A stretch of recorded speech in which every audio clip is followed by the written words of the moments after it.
Good morning. Here we are, Owen Sound Hockey Fest. High school hockey at its best here in Owen Sound. Steve Murley, I'm Gord Chapman. We're going to bring this to you this morning, and there's kind of a feel around the building. There's two schools, East versus West, and it takes you back a number of years when it used to be OSCVI and West Hill, but the same feel is there. Well, absolutely, and you get that feeling. We saw it last January when it was a little noisy in here for us, wasn't it? That's true. But we expect something similar today. St. Mary's roster is a little light this year. Let's face it, these girls are just getting the teams organized right now, just coming out of their volleyball, basketball season, and football season for the boys. So it's tough getting the teams all put together right now. At this time of year, yeah, and the fact is that we got a full lineup for the OS and the boys too. It's the same thing you see. But the interesting thing is that you see these kids, and all of them have come up through ice hockey or Todd played minor hockey. Yeah, exactly. Tremendous goaltender with the OS. All you look at these names, and they've got either brothers or it's a family affair. Exactly. But my personal opinion is the fact is it's just so great to see the girls playing hockey. Oh, absolutely. And what some of the Cassie Campbell and those things have made it okay for girls to play hockey. Exactly. And nothing wrong with it, rather than some kind of stigma that says they shouldn't. And folks, if you watch this game this morning, you actually are going to see a hockey game. These kids aren't out here to play shinny. No. They're here to play hockey, and you're going to see the skills that these kids have developed, and so we have just a really, really good feeling about this game this morning with the girls. Absolutely. You've got a lot of the girls playing with Ice Hawks when they're not playing for the high school team, and some of those girls have actually gone on to play at a higher level with Saugeen Maitland. I've watched some of their games. They've got a AA team, so the ladies are just bringing this game into full fold right now. There's no doubt about it. And the Ice Hawks organization has also done a tremendous job of getting kids and girls in Owen Sound to play hockey.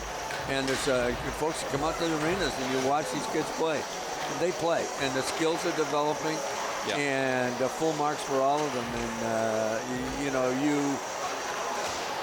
And also, as I do, is that girls hockey is the fastest growing sport in the country. Well, yeah, and then when you want to talk about the girls hockey, you look at the coaching staffs of these teams.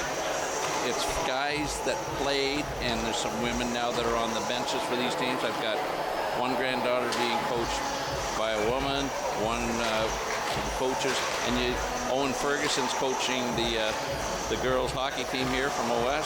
He's got the U11B team and double B team, and they've won one tournament already. I just don't think they've lost the game yet this year.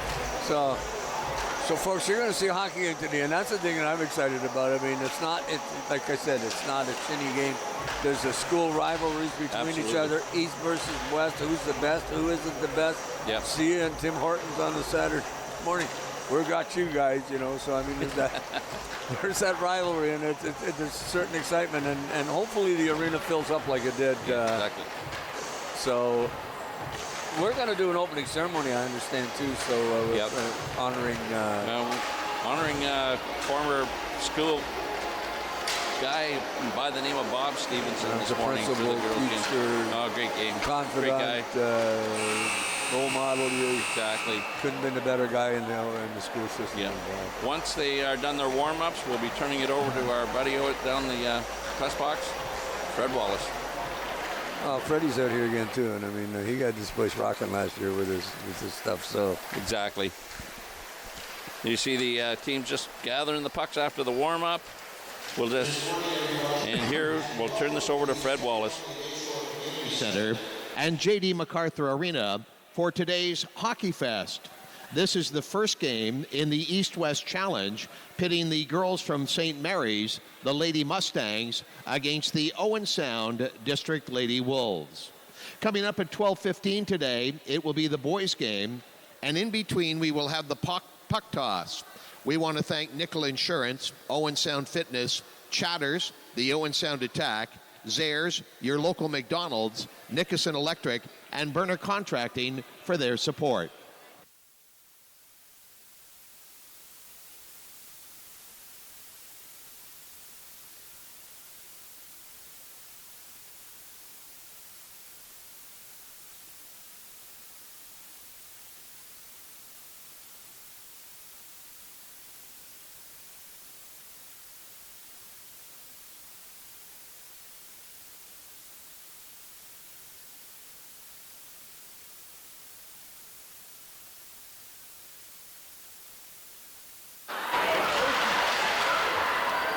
Good morning, everybody, and welcome to the first East-West Challenge game, the Owen Sound District Lady Wolves against the St. Mary's Mustangs. We would ask the captain of the St. Mary's Mustangs and the captain of the Lady Wolves to please come to the edge of the red carpet. The captain for the St. Mary's Lady Mustangs and the captain for the Owen Sound District Lady Wolves. Fans, we draw your attention to the red carpet. On January 28th of this year, Owen Sound lost an important and influential member of the hockey and education community.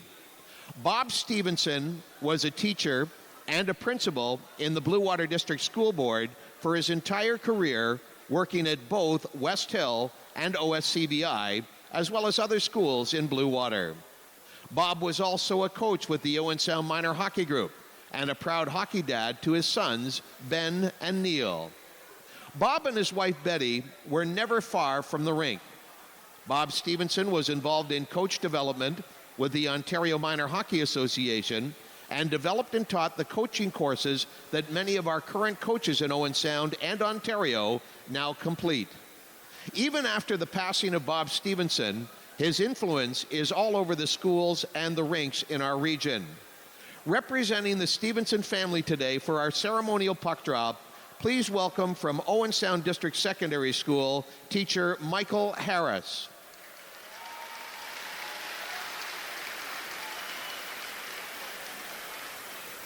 Michael was teammates and friends with Bob Stevenson's son, Neil, and remains a close family friend.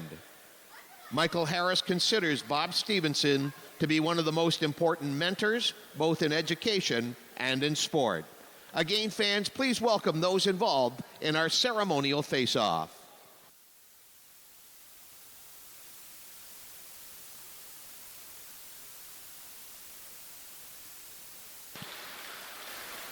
A big thank you to Michael Harris for participating today, and again, a fond memory of Bob Stevenson for all he did in terms of education and sport. Now, fans, hockey is Canada's national winter sport. So at this time, we would ask that you would please rise and sing along with our national anthem today, which is being presented by singers from St. Mary's High School. Please welcome Angeli Davila, Aidan Dubuque, Celeste Wilkie, Claire Miller, Emma Aldridge, Mackenzie Dixon, Megan Robbins, Bree Strickland, and teacher Jazzy Lortie. Ladies and gentlemen, our national anthem being presented by singers from St. Mary's High School.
Here's the national anthem, and of course we got the whole activity started, and what a great tribute to Bob. It was just absolutely wonderful. He was a principal in Robin Jeffers School, and always a great mentor. And this community was sort of for sure. Just getting ready here to do the official drop of the puck. Referee today is Mike Blackburn. Billy MacArthur is one of the linesmen, and Mr. Linthorne, the other linesman for this game. Looks like we're going to have 3 15-minute periods, Gord. Well, it looks like it, and I'm just kind of curious if it's going to be stop time or straight time, but I got a sneaking suspicion that they're going to use every minute and probably go stop it. Of course, referee Mike Blackburn's a graduate of this education system here in Owen Sound. Probably OSCBI high school before it changed over. But yeah, exactly. Face off at center ice, number 40. Picked up at the corner, and of course that's Millette. There's a shot right on goal, scores right off the bat. 7 down seconds the right into the wing. game. And OS gets the first goal. Actually, that was Danny Strong, number 77, and that one right in on goal, and boy, that was quick. That didn't take long. That was a good play, too. Exactly. Just forgot who the starting goaltenders are, but there's the Rogers replay. Here it comes now. Kaylin, you're going to see her come down with the sight, and she just picks it right over the glove of, looks like Jalen Nelson in net for the St. Mary's Mustangs this morning. Adrianci along the boards. Just kind of digging for it. Picked up by Rasmussen into the corner, chasing after it.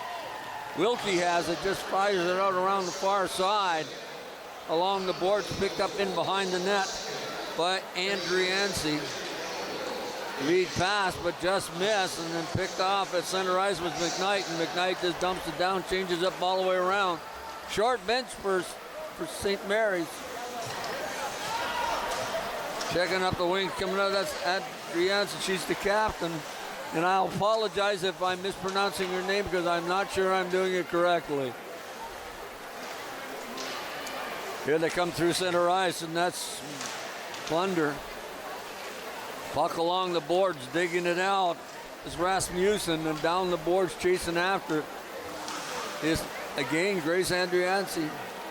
Up along the wall, here comes Smith. Smith through center, just dumps it off the boards, heads to the bench. Strong has it in her own zone, then just passes it back down the right wing. Just bounces off the board, trying to pick up that back of Burns, and Burns couldn't handle it, but stolen. And that's Danny Wilkie coming along, who got some wheels. Fans on the pass. Back through center ice, and then just picked off on the pass. That young lady is going to be very difficult to call her number because nice 14, of course, that's Jackson. Jackson in across.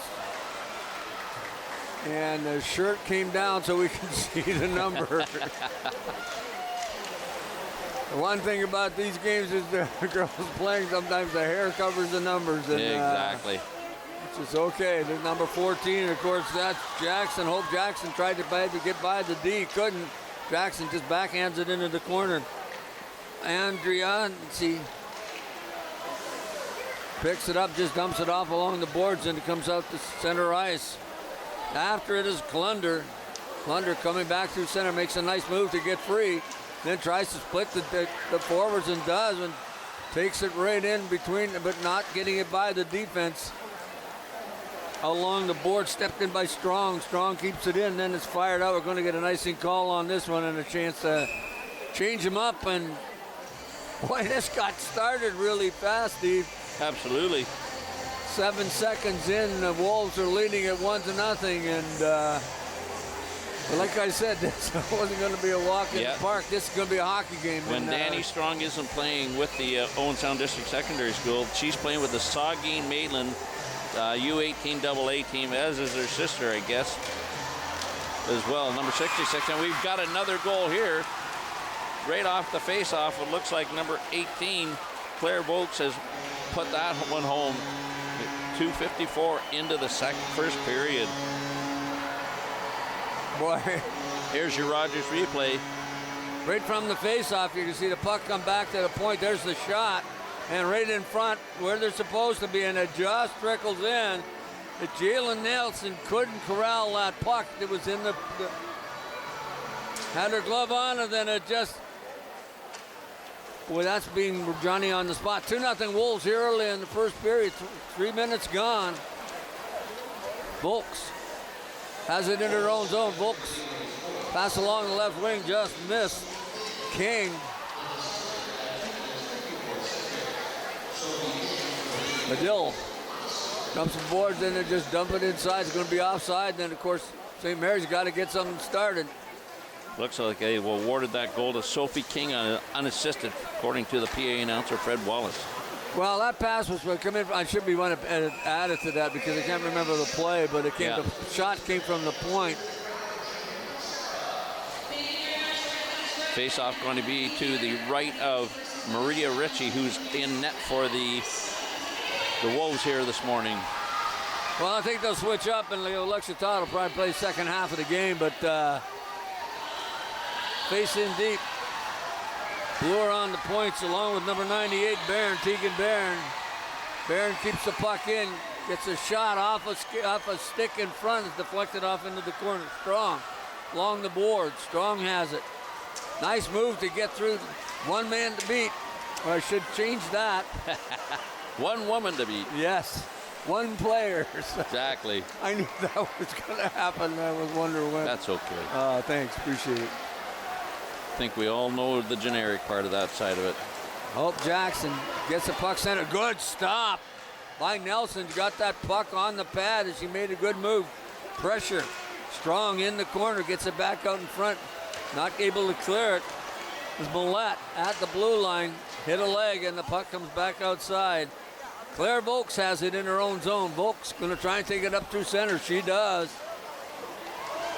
Couldn't get by the defense. So great play by Wilkie.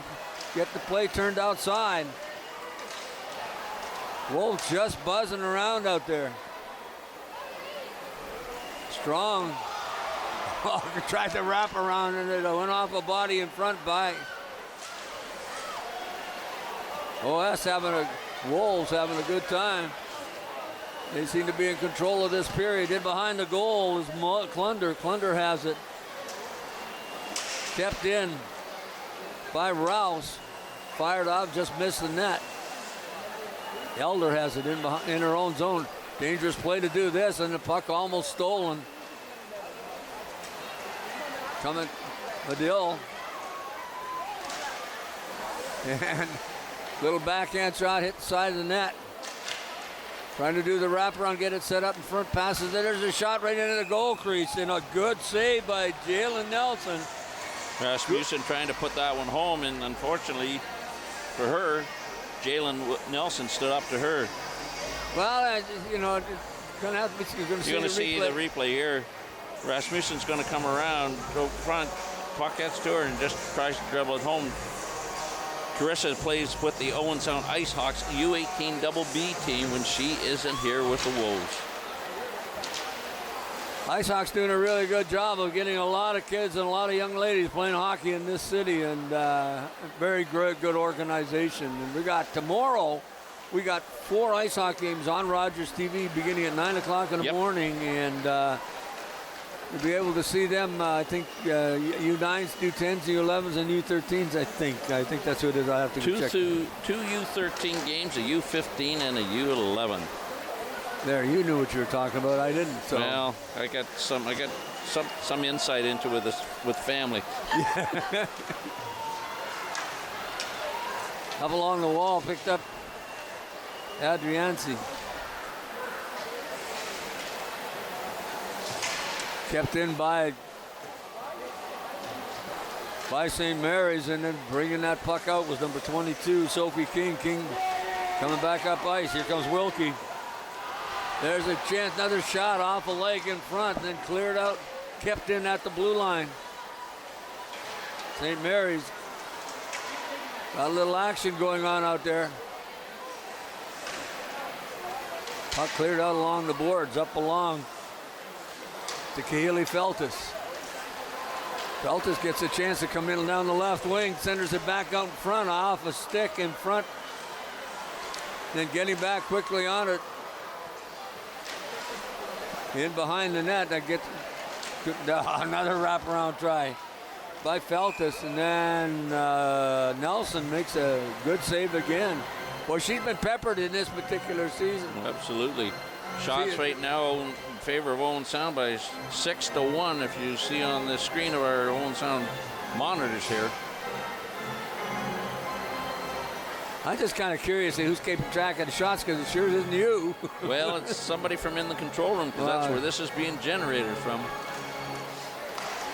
Cleared out along the boards. Chasing after it was McKenna, but couldn't catch up. Puck comes back through center, right on the stick of Rasmussen. Right in on goal, takes a shot right off the handle of the goal. Jeannie Nelson is actually playing really, really well, even though the score is 2-0. She's made some really great stops. Absolutely.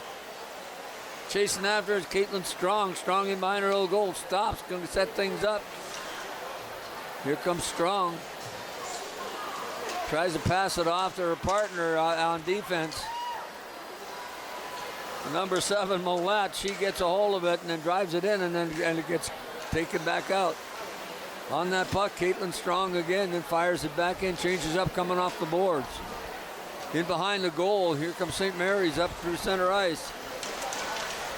Byrne, big 98, Tegan Byrne. Down the wing, gonna try and get it back in front all alone, no help yet. Couldn't handle it.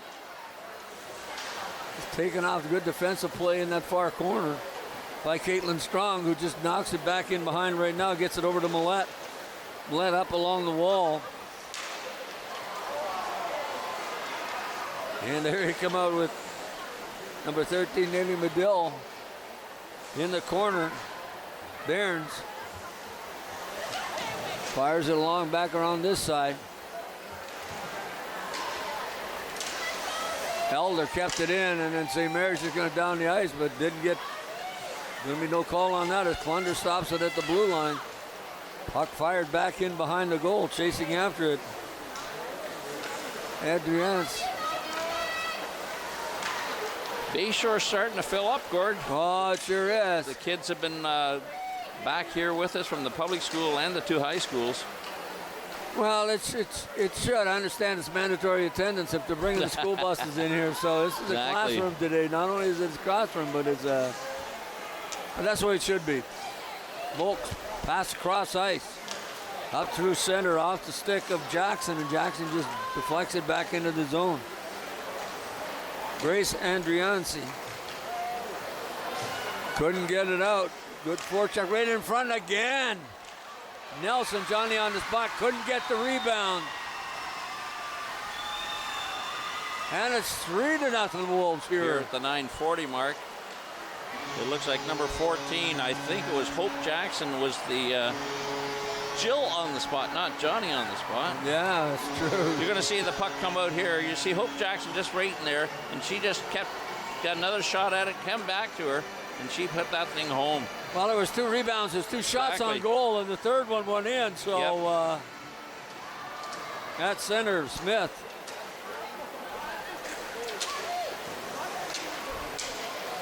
Medill at center also, along the wall. Rasmussen into the corner, stolen away by St. Mary. Loses that puck, chases back after it. Wilkie in front, there's center, there's a long shot. Now a good glove save by Nelson, who's been under siege this period.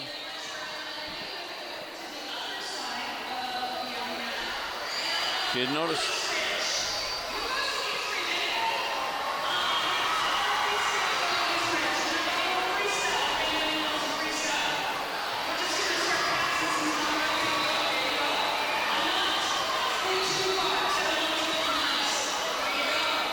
face off to the left of Nelson. Shot was blocked. The other comes Grace on the other, and then she gets taken down, and Mike didn't put his hand up. I thought that might be our first penalty of the game, but No call on her. No. McKnight puts it in behind her own goal. Puck kept along the boards. And just knifed out down the ice, and it's going to be that Jalen Nelson came out and played that to make sure nobody got near it. Exactly. Fired it off the boards. Barons, and it's offside as Volks. You're going to see some of the coaching staff, or some of the players perhaps, from the Waterloo Warriors on the bench with the two teams there this morning. They went out to Keppel, Sarawak, and Hillcrest for a meet and greet this morning, and that's probably why we're getting this arena filled a little bit more, as the kids all are being bussed in today. Back to the blue line. There's a shot long. Oh, nice stop by Caitlin Strong. Shows she can shoot the puck, and then of course Nelson coming up with a big save. Nice slap shot from the point. And you're seeing it, Gord. These girls are, and some of the passes are just right on the tape, and lots of mustard on that puck. Well, also too is that the skills are there. It's just like I said, this is a hockey game. Oh, Jalen Nelson been super busy. I mean, she is not. The score may look at 3-0, but she did shot 13-1. Maria Ritchie could play solitaire. Exactly. At this point in time. So puck back. St. Mary's has it. Shot out. Puck comes back on this side. Millette has it. Millette comes through center, right over the blue line. Got some wingers with her, and then Jalen Nelson is not going to make any a little collision.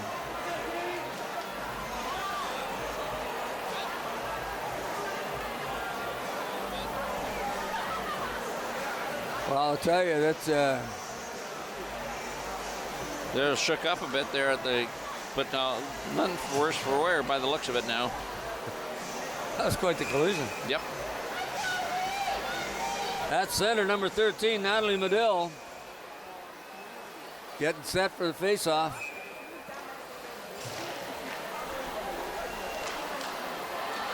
Oh,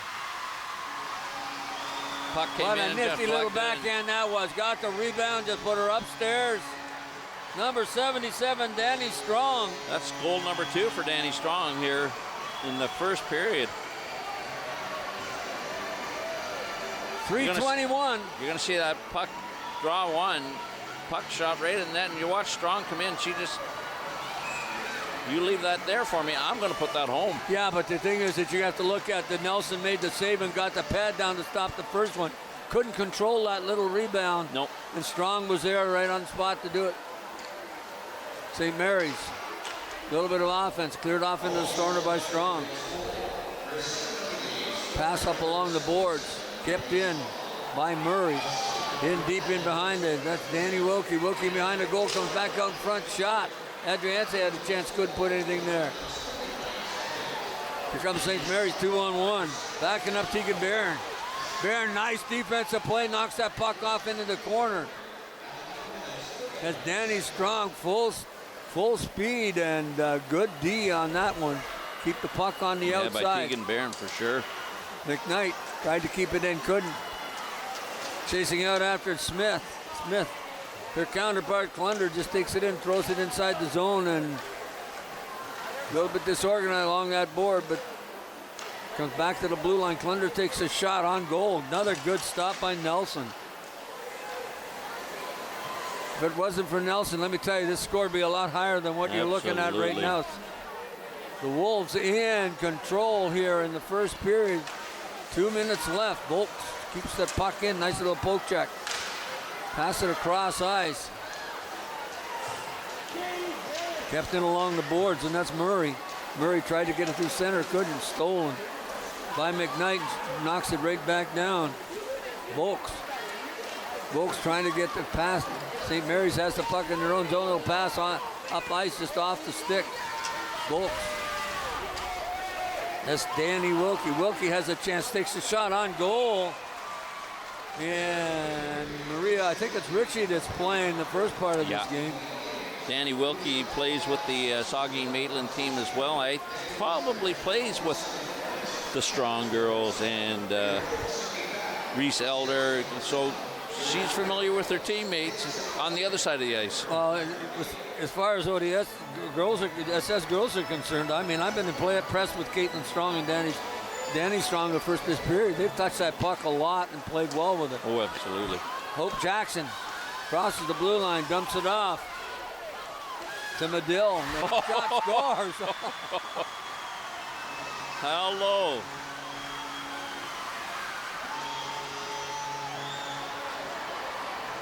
That was Natalie Medill, by the looks of that. You're going to see now she comes down the right side, puts it outside, move on that defenseman, and breaks right towards the crease and puts it up over top of Nelson's glove. Look at that.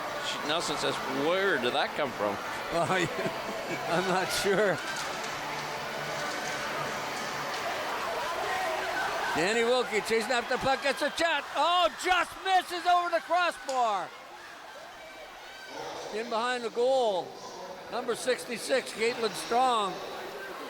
On that puck, kept in at the blue line by Wilkie. Back off of Caitlin Strong has it again, can't get it out. Good play. St. Mary's got a little bit of play time, kept in at the blue line by Andrew Barron. And then across this side, Andrew Yancey. Puck in behind the net, chasing after Caitlin Strong. Nice play up along the boards, tried to get it up to Hope Jackson. We're going to get an icing call and a whistle to go with 27 seconds left in this period. Boy, this has been a period for the Wolves, 5 goals, but you know what? There hasn't been a sloppy goal. No, not at all. Nice plays. If there's rebounds, they're all over it. But shots in this period, 19-2 for Owen Sound. And I'll tell you, the best player in the building right now has been Jalen Nelson. Gonna get a horn in about 23 seconds, but couldn't keep it in off a referee or the linesman. Danny Wilkie, we didn't get number 22. I don't have 22 on my list. There's a couple additions that they've obviously picked up, 15 and 22, that I don't see in the list either.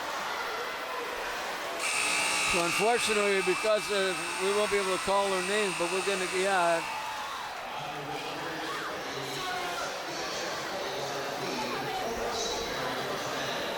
And in addition to Danny Strong having the 2 goals, number 10 for the Owen Sound District Wolves, Carissa Rasmussen had 3 assists in that first period as well. I mean, you can't be, this is a good hockey club. Those girls are moving the puck around nicely. Exactly. They are putting, like we talked about earlier, putting the puck on the tape. Yep. And,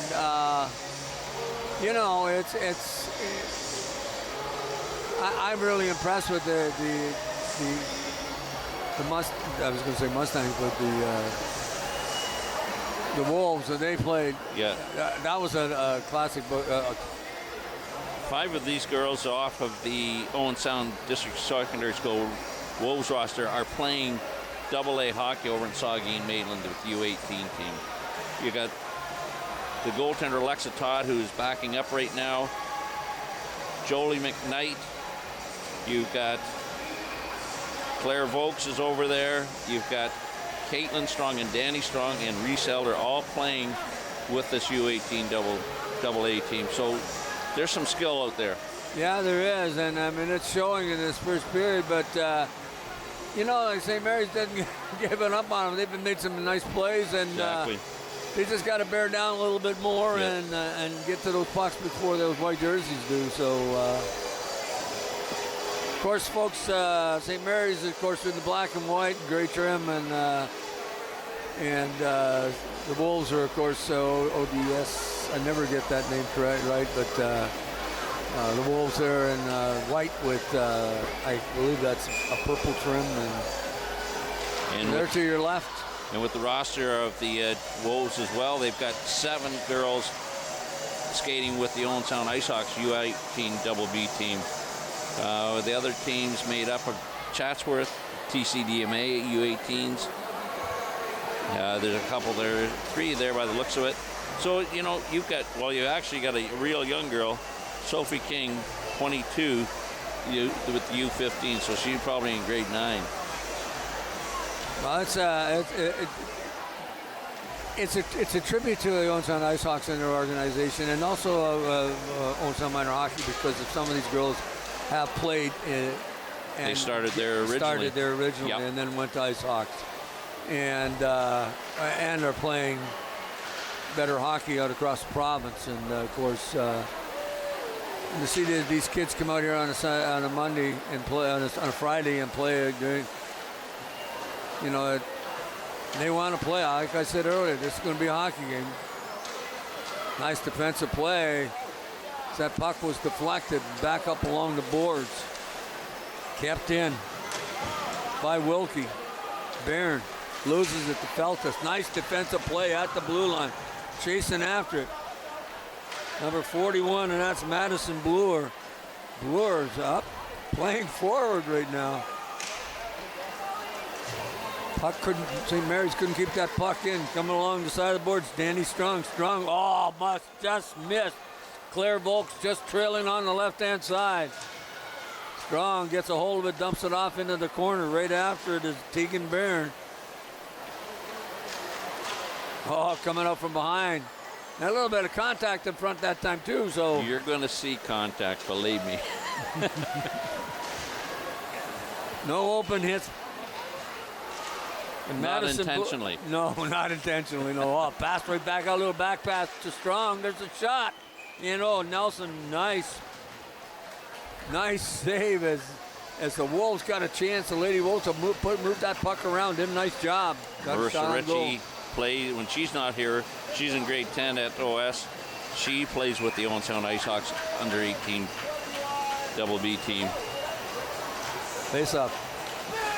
In the zone, out the blue line, couldn't kept in as it got out to the blue line, and Millette tried to keep it in, does. And it gets out across. Chasing after it is Strong. Long, nice pass to get it up ice. Stolen by Murray. Murray shoots it out of the zone. There's the shot down the ice. That's not going to be icing. After it is Grace Andriansi. Medill. Just dumps it off the board. Chasing after is Volks. Claire Volks gets to it first. Volks, what a nice little play. What a great stop. Unfortunately, it looked like it went in.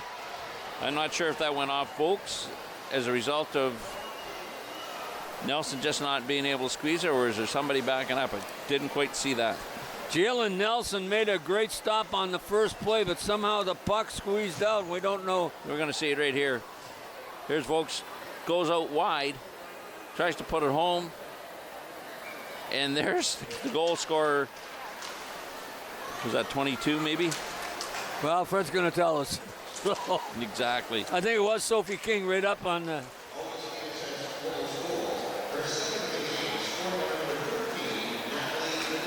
Well... Medill. Well, a little bit of activity in front of that net as Nelson made the save again. And shots on goal are just off the wall here. And you can bet ODSS is going to take it to them, so they're not going to ease off the gas pedal. No, they're not. Maya Barons wins the draw. Puck comes out over the blue line. Chasing back after it is Plunder. Number 22, Sophie King gets a shot, but it's wide. Back on top of that is Jackson. Puck along the wall, in behind the net, trying to get control, but knocked it back on the other side is Maya Barons. Barons again. Hope Jackson on it, takes a shot, but off a body, off a skate. Back outside. Picking the puck up in her own zone, Danny Wilkie. Wilkie dumps it along the boards. Great pressure by the Wolves. On top of that puck, Maria Rouse. Couldn't get it out, stolen. There's a shot off a skate in front. Loose puck. Nice save by Barron. Another shot. And again, she didn't even know it was turned around, got her body in front, and Jalen Nelson made another big stop. Exactly. Just missed the opportunity as Feltus had her stick. River Emons tried to get it through a wall of white and couldn't. Heading to the bench. Strong. Down the left wing, Strong goes around. Bloor. Strong again trying to, there's a loose puck in front. Blocked at the, St. Mary's gets it out over the line finally. Along the wall, we got to find out who number 22 is. So. Oh, look at this play. Couldn't get the handle on it as it crossed through the goal crease. Back to the blue line. That's Medill and just off the body in front. Sophie King back to the blue line. Passes it off to McKnight. McKnight along the wall. Wolves not quite in control, but great pressure. Finally, St. Mary's gets it up back to the blue line. Winds up, takes a shot just wide. That's Jolie McKnight. Back pass across, great pressure. Maya Barnes. Finally, St. Mary's gets her stick on it. Going to get the puck out, and they do. Barnes turning around.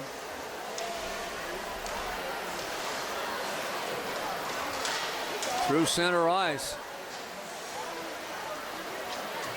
There's the shot at the blue line. The Wolves get it again. St. Mary's bring it over the blue line. Emons. 5-6-0 here halfway through the second period. Up along the boards, picked up by Medill, or pardon me, Emons. Fired off into the corner, chasing after that puck really quickly is Jolie McKnight. McKnight going to bring it out over center ice. Here she comes, full tilt. Back checking Adriansi. Stops, turns, looking for a white jersey to pass it to. Can't find anybody. Good defense by. There's a shot on goal, and Nelson is getting the stop and play. She has faced 27 shots, and you got 8:58 to go here in the second period. I think that she's seen more rubber than Goodyear's has tires. Exactly. Oh, man. Isn't that the truth? Face off to the right of Jalen Nelson. Yeah, I don't think MacArthur Tire has that much rubber in stock, but anyway, and the play's getting a little louder now. She's filling up, Gord. Well, kind of neat. Waterloo girls went to meet with some of the schools this year and meet and greet, and I think that's kind of community-minded stuff. Hockey Fest. I hope this expands even further next year. So, got to start small, and but this is still a big event this weekend.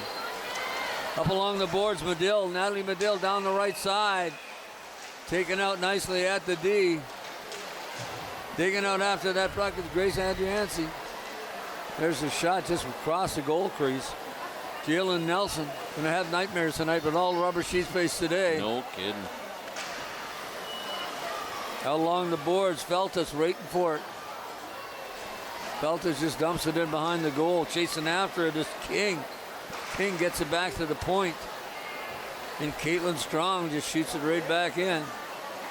Buzzing around to the other Wolves.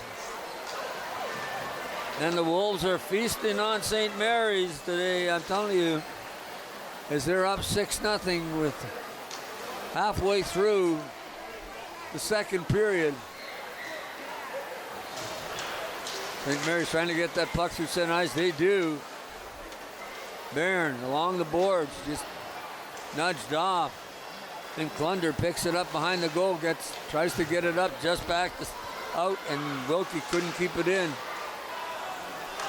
Changing up at St. Mary's. Volks in her own zone. Volks just backing it up. As Wilkie stays with her. Along the wall, McKenna couldn't keep it in.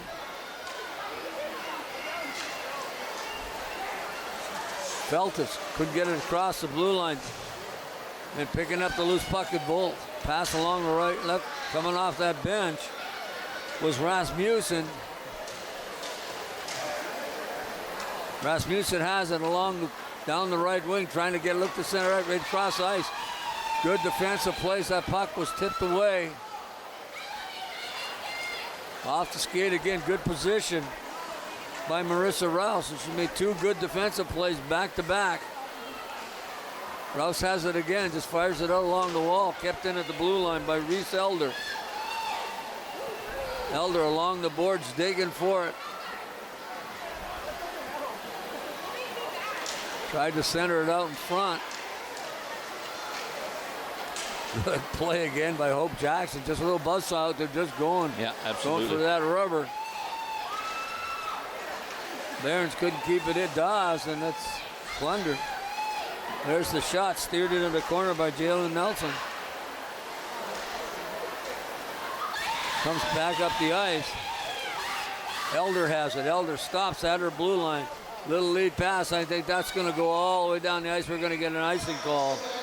And play stops here with 5:33 remaining in the second period. But boy, I tell you. There's your change of goaltenders that you talked about, Gord.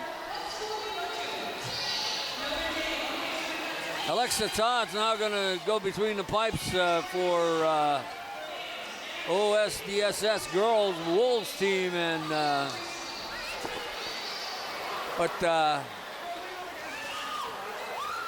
that girl has played some pretty fine hockey, and going to have to be good to beat Alexa. Well, of course, too, I was quite never showed her talent because of 2 shots on goal. Exactly. Puck going back into the corner. Feltus out to Barons at the blue line. Here comes St. Mary's. They got a 2-on-1. Down along the ball. That's Wilkie. Wilkie tried to center it out in front. Not quite a shot on goal, but definitely a scoring chance.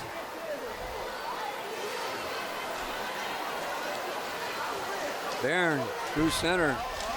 Tries to kick the puck up to her stick. Lost a little control. Try to get in top of it. Taking her out along the boards is McKnight. St. Mary's puck into the goal crease. Then cleared out of the way by Jolly McKnight. Jolie, I guess, is the correct pronunciation of that. Yep. 18, of course, that's Volks along the board. Volks just couldn't get control of it. It got close to the net. Nice play. Kept inside. Sophie King gets it out to the slot area. There's a shot off a body. Boy, that was wired. Good wrist shot. Oh, whatever.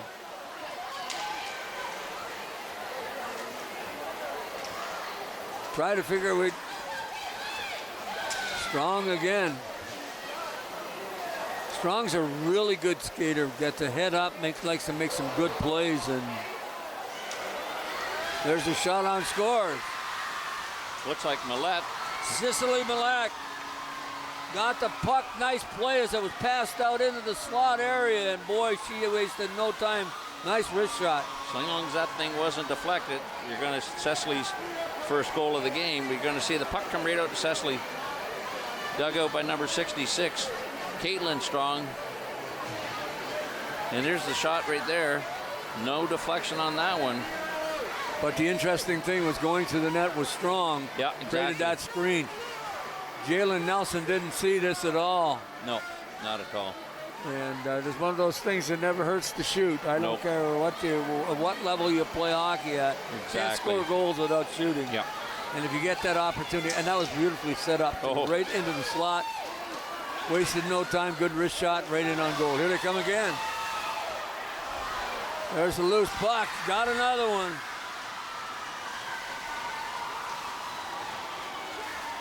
They're not giving up. No.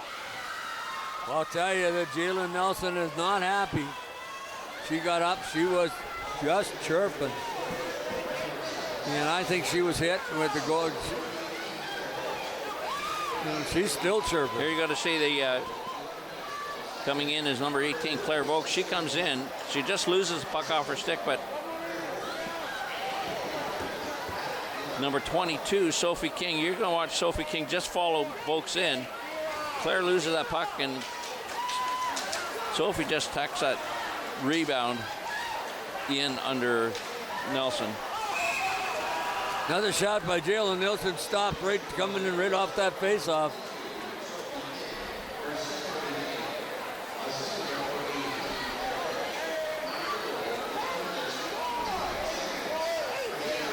The big clock is not ready to score up anymore. Well, maybe they're just holding off for them. 3:28 to go here in the second period.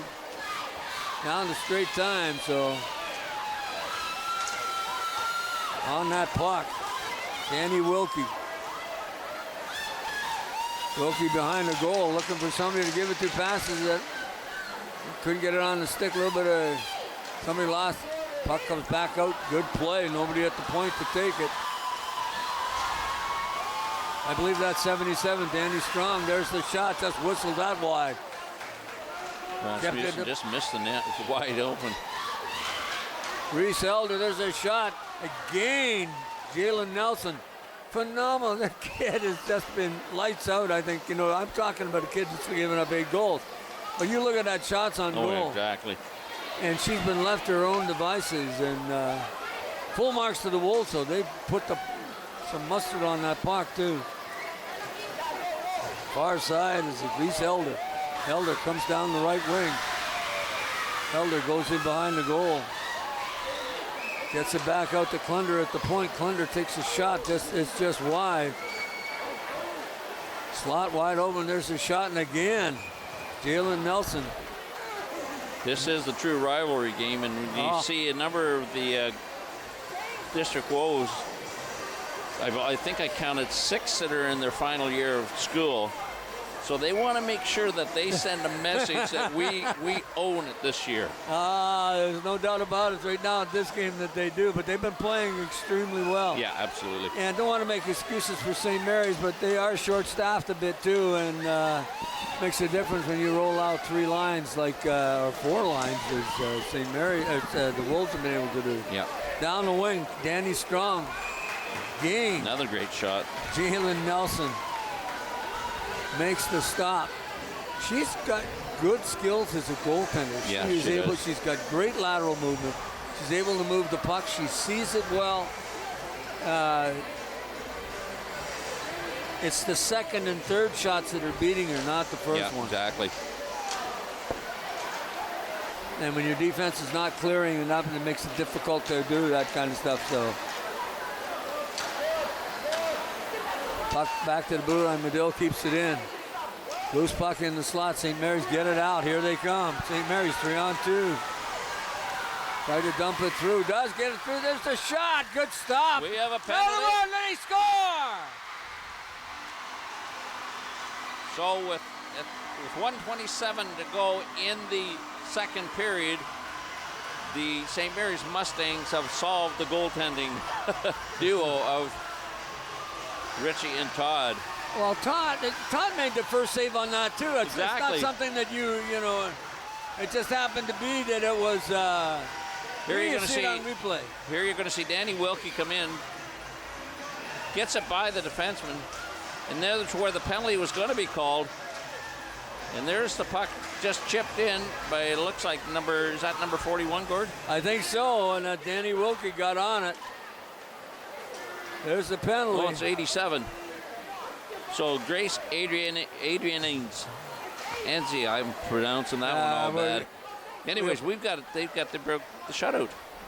Well, yeah, but I mean, that's what they've missed all game. Yep. They got a 3-on-1, but the neat part was that little subtle thing through the legs, and then went around and got it. There's Jalen Nelson, makes the stop again. We're just a name I've been calling all day. Less than a minute remaining in this second period, and that was a nice goal. And again, too, Todd made the first stop, and that puck didn't quite get a. Exactly. There was going to be a penalty on the call. Wilkie was going to either get a penalty shot or they're 2 men short. She would just broke her way through and just wasn't quite getting that shot away yet. So. Well, they got one, and it sure as heck has nothing to do with. Oh, another one. Jeez. How's that for a slap from all shot? angles. Oh, God.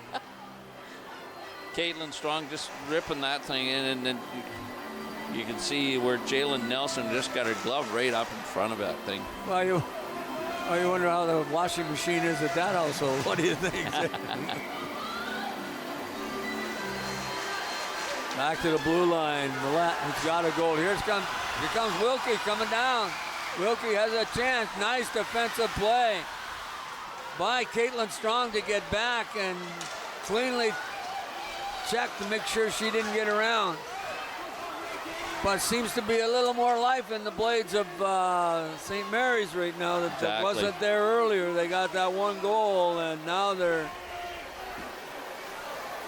playing a little bit more energy. And lead pass, 2-on-1. Off the stick. Felt it. Couldn't get it on goal, and the puck slides by as the horn goes. And we've got 15 minutes remaining in this period. So at the end of 2, we've got a score of 8-1 in favor of the Owen Sound District Secondary School Wolves over the St. Mary's Mustangs. This will just be classed as an exhibition game for these two teams, but they'll play against each other in Blue Water hockey later probably starting in December or in January. Yeah, they one thing about the high schools that always amazes me, but they have the first semester is like all volleyball. Second semester is all. Yeah.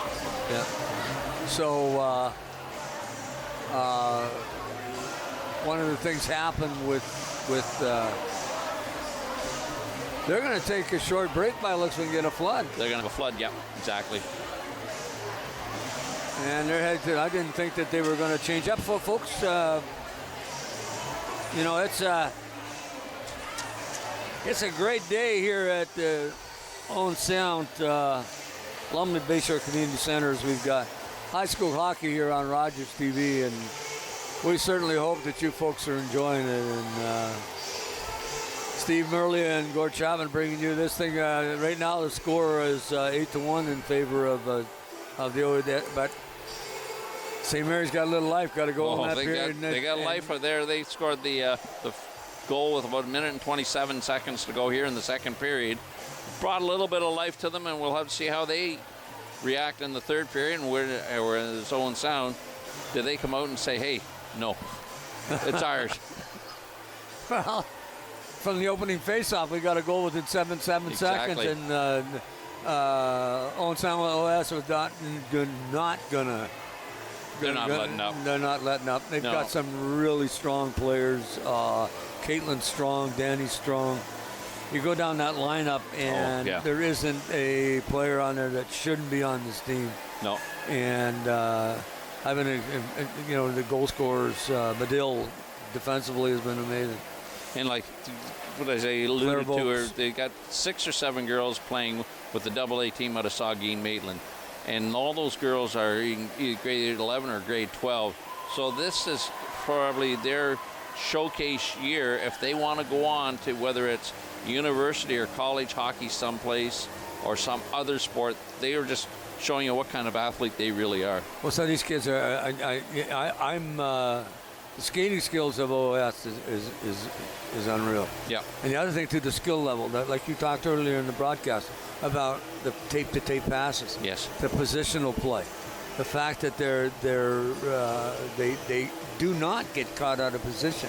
No. And as much and not to malign St. Mary's, but the skill level is coming. The cream is rising to the top, and to watch that, wow, it's just. And that's the thing, and they're being coached well. The same coaching staff was there last year with this group, so they've just enhanced it. And when you get some of these Waterloo coaching and players on the bench, they're going to say, hey, these are the kids that are going to follow us into this university program. And I think that's so cool that the Waterloo team has been visiting the schools Exactly. in the area, talking to them as student athletes, letting them know what it's like to be on some level, to be in a program such as it. And these, not only that, some of these kids that we see at Waterloo could be on the Canadian national team and playing in a number of years. So Exactly. this is a strong grassroots program, and the kids are coming out of organizations like Dice Hawks. The high school hockey now for girls is becoming a thing rather than a major sport, and so the opportunities for these kids, if the skill level is there, and is either scholarship programs in the U.S. and there's scholarship areas in Canada, like down east. And the Maritimes, big time, big absolutely. time. And you're finding more and more of the Western Conference universities are offering kids to come and play hockey. Exactly. So a lot from their areas too, but it's huge. I think the girls hockey, women's hockey is huge now. In fact, I enjoy watching the girls play a lot more than the men, like during the Olympics or the World Championships, primarily because right now, the sacrifices that our women's hockey teams makes to play and represent our country, put on that red and white, is amazing. Yeah. They give up their social lives, they give up, and all for what? They don't have a big contract. No, but they at least got a pro league that's going to start for them in January, so the 6-team league, and that is just going to be something that's just enhanced by the U.S. and Canadian hockey programs. Not as much over in the international, but those American Canadian teams. Yeah. The rivalry series has already started again this fall. Yeah, the whole thing too is that you're right about the fact is that if it's a pro hockey league, and they're getting across the border back and forth, and obviously there's going to be a lot of American kids playing on the American Absolutely. teams, Canadian teams. I hope the National Hockey League gets in behind all this. Well, they're involved with the communities they're in. Yes, they are involved. But that's at one time they didn't have that professional thing that they're having now. Is that they didn't have the big check at the end of the tournament or in the World Championship. No. They played for the sheer love of the game. And I think that's why I like the women's game more, because the fact is the dedication and whatnot's going on. See the same thing on the ice today. You watch these kids play. They're often very serious about playing this game. Yeah, exactly. You know, they skate, they play, both teams. I'm not short-changing St. Mary's either. They are out there because they want to be out there. And you look down, the skill level is phenomenal. Exactly. You know, and a lot of these kids could play boys minor hockey in the area. Well, they did for a period of time up till probably the old body checking at that U14 level, and then the girls separated themselves and went back, knowing darn well that they couldn't go into play body contact later in life because they're going to stay in the women's program. Yeah. And I could see that's the main reason. But man, I just love the fact that they're out there playing. Absolutely, yeah. You know, I mean, your grandchildren have been playing for a long, long time, and have developed and become and not the same thing happens with the girls' teams as the guys' teams. You got lifelong friendships that you develop. Well, that's what people don't realize why they're in here for it, and we see that down the road, and the people that have come back for coaching, whether it's the boys or the girls program, and it's all guys that have gone through.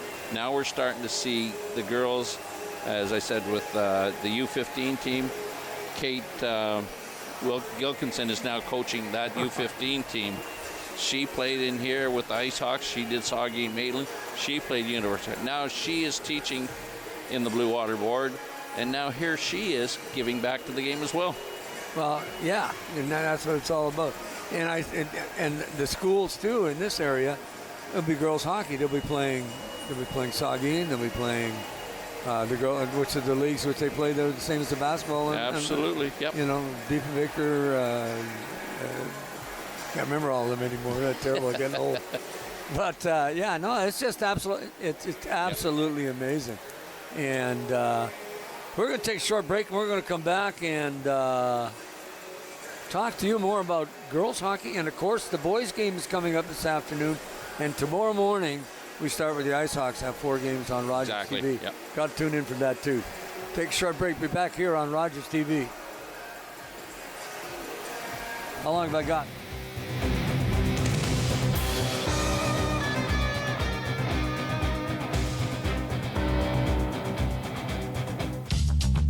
This program is brought to you by Ignite TV.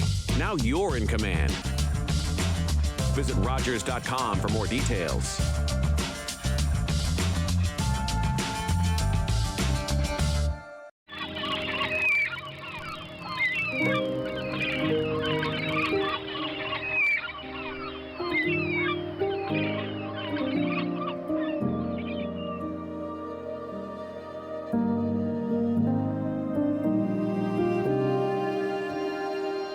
Welcome to Central Westside United Church.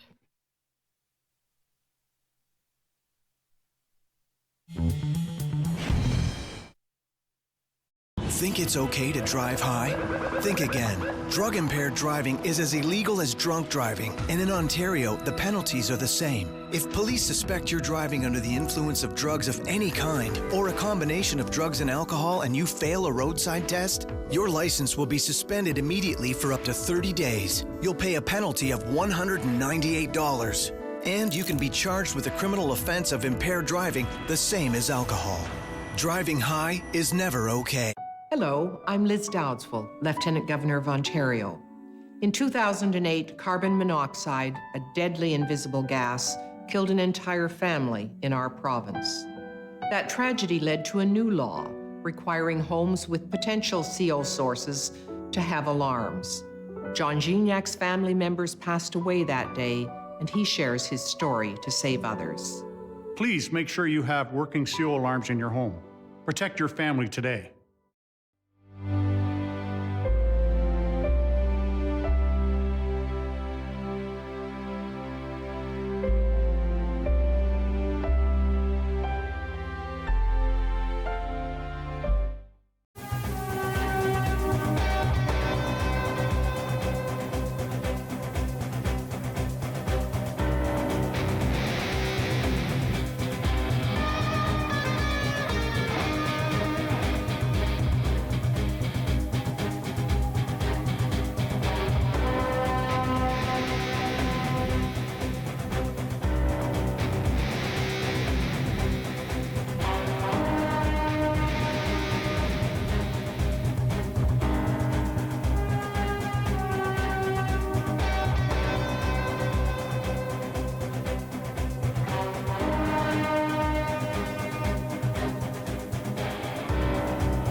And welcome back to the Harry Lumley Bayshore Community Center, where we're just getting ready to start the 3rd period of the Owen Sound District Secondary School Wolves and the St. Mary's Mustang Girls. As you can see, the score is at 8-1 at this point in time for Owen Sound, and there are full value for it as pucks that by the shots on net, 36-4 in favor of Owen Sound. But the St. Mary's team just got the last goal just prior to the end of the period, when number 87 rather, Grace Ames scored on a rebound that Danny Wilkie had set up. This hockey game is sort of the rivalry for a number of the schools here. It looks like we're gonna have some type of the coaching staff wandering across the ice now for the Wolves, along with a couple of the representatives from the Waterloo Warriors ladies team who will be helping out, and they've already visited the schools of Keppel Sarawak and Hillcrest Elementary School when they weren't visited back in January when Scotiabank Hockey Day was here for the Canadian issue. St. Mary's ready to go, as is Owen Sound District Secondary School Wolves. Referee Mike Blackburn just getting some more communication done with his linesman. Teams are getting ready to go, and just turn it over to Gord Chapman. Well, there is an unbelievable crowd of kids in here today. We knew it would be packed. I think they're all in the hall. Oh yeah, the concession stands were kind of full out here. I noticed. I took a little I had to go peekaboo. Yeah. Wait till that one starts at 12 when they all want to have some food. Oh, they want it now. Let me tell you. And of course, the arena staff have full complement of people in the booth. But Oh yeah, exactly. those seats are empty right now, but all those kids are in the hallway. I know that. So. Yeah, exactly. Underneath the press box, it's quite full and noisy when you just put your head outside the door. Oh, I know. Yeah, it's kind of crazy. I stepped out for a minute and I had trouble getting back. Face off, here we are, ready to go. Third period action. Looks like Danny Wilkie has gone to a forward position. You played mostly defense for that first 2 periods, but they put her up where they might get some more advantage from her. Well, Wilkie, of course, we'll see what happens. That St. Mary's has had a little offense in that last couple of minutes and got themselves a goal. In behind the net, St. Mary's have the puck, trying getting it out. Good forecheck. Carissa Rasmussen would not let her get started, and that's a little dump off the boards. Here we go again. Coming in on goal, gonna get the little back shot. Oh, nice stop. Todd made a good save. Another great goaltender. Another good. That was on the goal scorer, Grace. Yeah. That was a nice play, and both hands, a good save. Bairn, through center. Puck picked up at the blue line by Caitlin Strong. Had a great first 2 periods, looking to play the third just as well. Strong in the own court, top, stops and turns, goes back the other way. Pass right on the blade of Sophie King. Strong again. Just missed the pass right there. Is our anonymous player, number 22, and their parents are going to be really upset. They don't get her name called. And shot on goal. Nelson blocking it again. Back to the blue line. Millette passes it off into the corner. Going to change up. Get some changes. St. Mary's gets the puck up along the boards, kept in by Danny Strong. Then dumped into the corner. St. Mary's has it, a cross-ice pass. But just the hope pass, and 96 Reese Elter had it through center, gets it up to Millette. Millette along the wall, nice pass right up to Strong. Strong read on goal. There's a shot, fired it wide. But you can say how Jalen Nelson made her shoot it that way because she was all set. Didn't give her much room. In behind the goal, Strong again. That's Danny Strong. Trying to get control of it in the circle. Back to Millette at the point. There's her shot just wide of the goal. That little Bayshore bounce almost got that coming right back out. Oh, wrap around, another shot. Oh, I don't know how Nelson got the one on the left and then got the one on the right. But this is some goaltender, folks. Yeah. Danny Strong just working that puck in behind the net. Going to see Strong pick the puck up here once again. She tries to wrap that around. Then number 6 comes back, Maya Behrens, and Jalen Nelson just said no thank you. Well, I mean, to go from one side of the net to the other, we talk about the goaltending.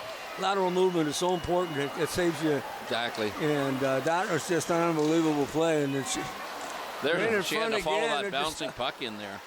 Another great stop. On the puck, Danny Wilkie.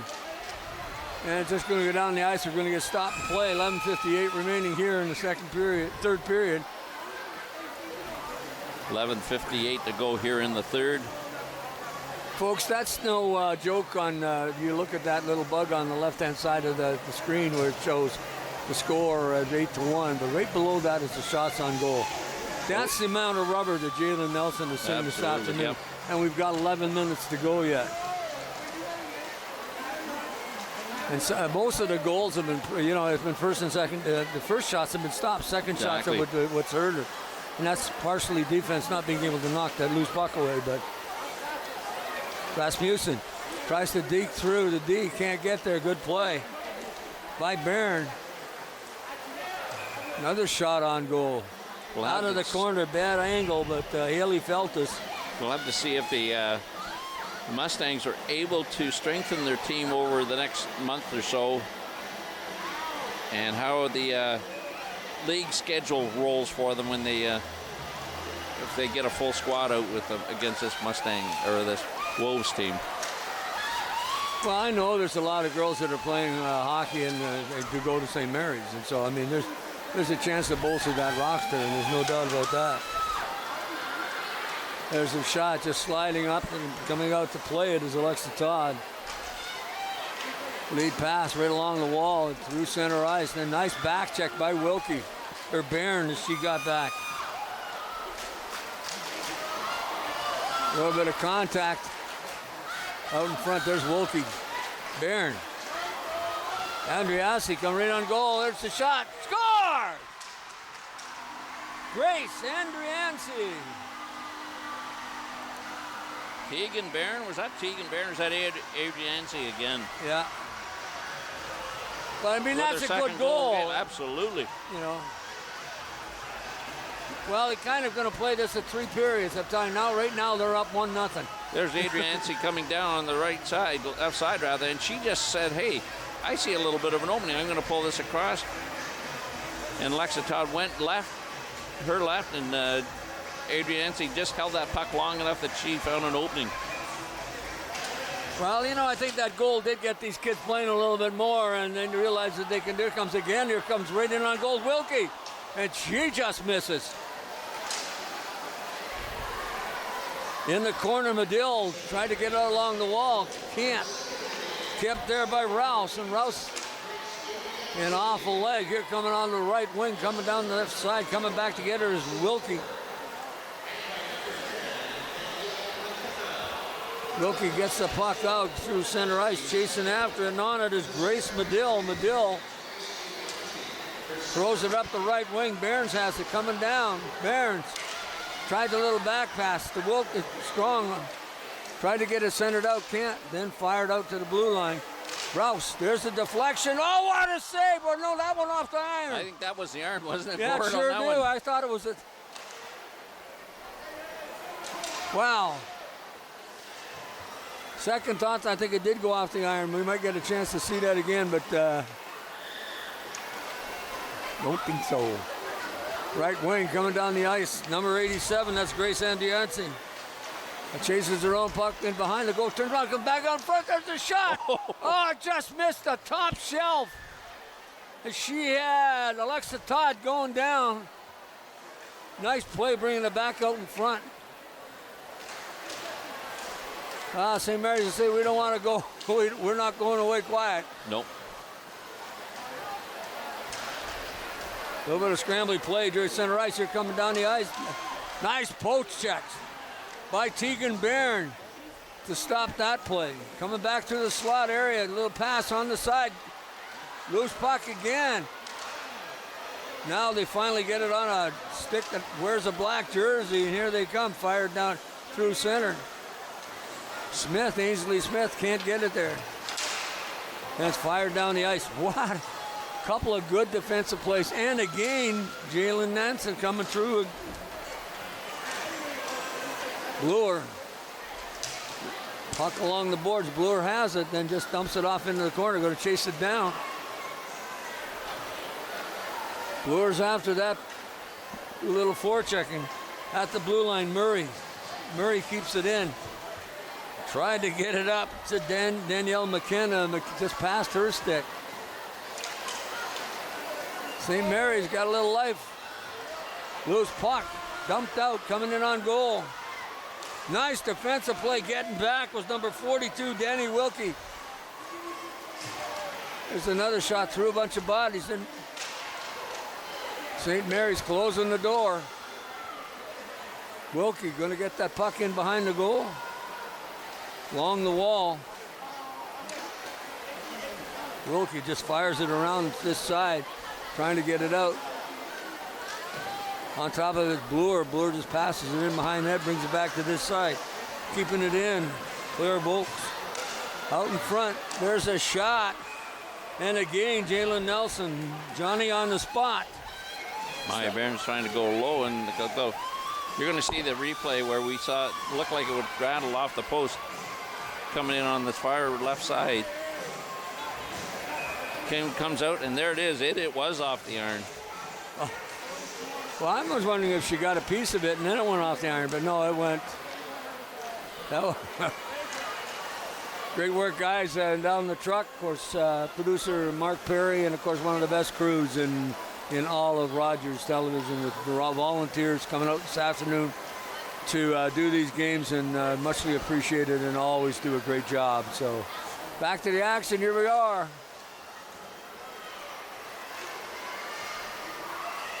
In deep, in after it is Andrea Anson. Here comes St. Mary's. Now they got the puck as they bring it out the zone. Rouse had trouble with it. Grace Andrianski comes back. Then fires it in. And we apologize to Grace if we've mispronounced her name, but boy, I'll tell you, she's quite the hockey player. Yep, certainly is. Medill, all by her lonesome as they're changing up all the way around. Medill takes a shot, just whistles that over the top of the goal. Medill's had a good game this afternoon too, or this morning, I guess it's this morning. I was up too early. When you're retired, you don't have to get up at come in for a game at 10 o'clock. So 6:15 left to go here in the third period, and St. Mary's has the lone goal of the period. So probably coaching staff said, hey, let's just go out and win this period. Yeah, that's what I would be doing. And you know what? I don't see I don't see the west side of the city, giving it to them either. No. Owen Sound District Secondary School girls team has come to play today and earned this 8-2, but I don't see them backing off. No, and you look at the shots on net, you see it, shots now 43-6. And 4 of those shots have come here in the third, 3 of them in the third period, so. Coming up is Jolie McKnight, right through, nice move, bringing it through the neutral zone, passes it back. I just love the way they were looking back for each tonight. other. Almost got it. To watch them, they're looking for each other, even in spots. They go to find that open player. And it's been gloved forward, so we're going to get a whistle come outside the blue line.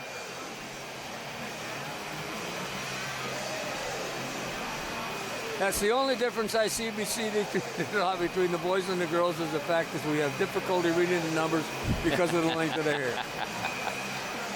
There's a few ponytails out there, that's for sure. Yeah. Hope Jackson.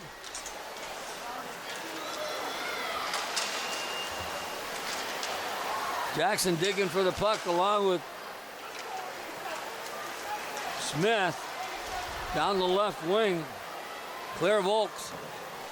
Volks gets off into the corner. McKnight has it at the blue line. McKnight, nice little move to try and get it.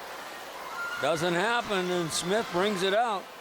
And McKnight comes back and back checks and knocks it away. On the blade was Jackson. Nice. Barron made a nice defensive play. Stayed right with her, couldn't get through center.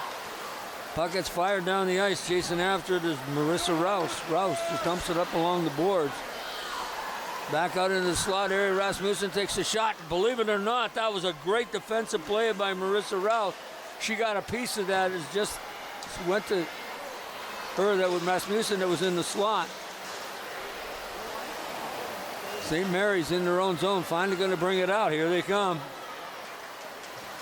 Barnes down the left wing, being bothered by Sophie King. King steals the puck, gets it back up to Medill. Medill has it, coming in on goal. Medill just slides in. Oh, to save. 2 beautiful stops by Jalen Nelson. Boy, we usually pick a player of the game after it's done, and I'm telling you, before this game is over, I've already picked Jalen Nelson, St. Mary's player of the game. Unbelievable. 2 stops shot. That place might reach 50 shots that she's faced today. It's going to be close, that's for sure. Offside at the blue line. 2 stops, bang, bang in a row, and boy. 3:43 to go, and Jalen has now faced 45 shots. So you might hit the half-century mark, that's for sure. Well, 3:43 remaining. There's a face-off at the blue line. Comes back out. There's just a clear. Cleared it out. Medill has it, or pardon me, Millette. Just strong.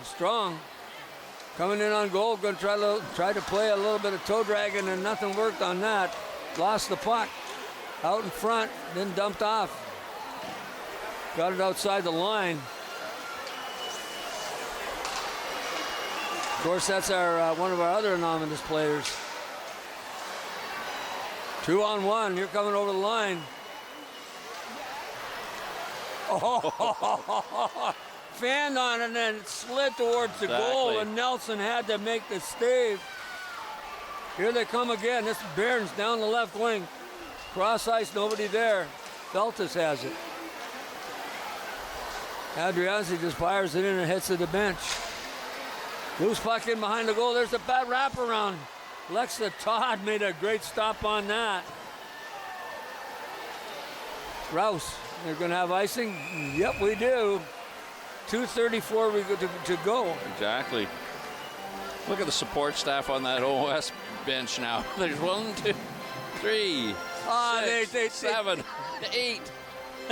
They just want to be there when they win. They want to be there. I was there on Friday, November the 17th. Oh, man. Yeah.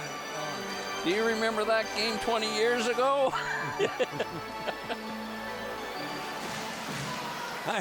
Yeah. The old rivalry continues. It will be there.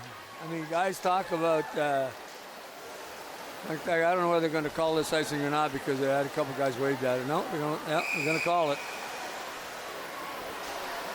Face-off going to come to the right of Alexa Todd, which she faced, I think, 5 shots, because it was only 2 shots, I believe, when Maria Ritchie was in.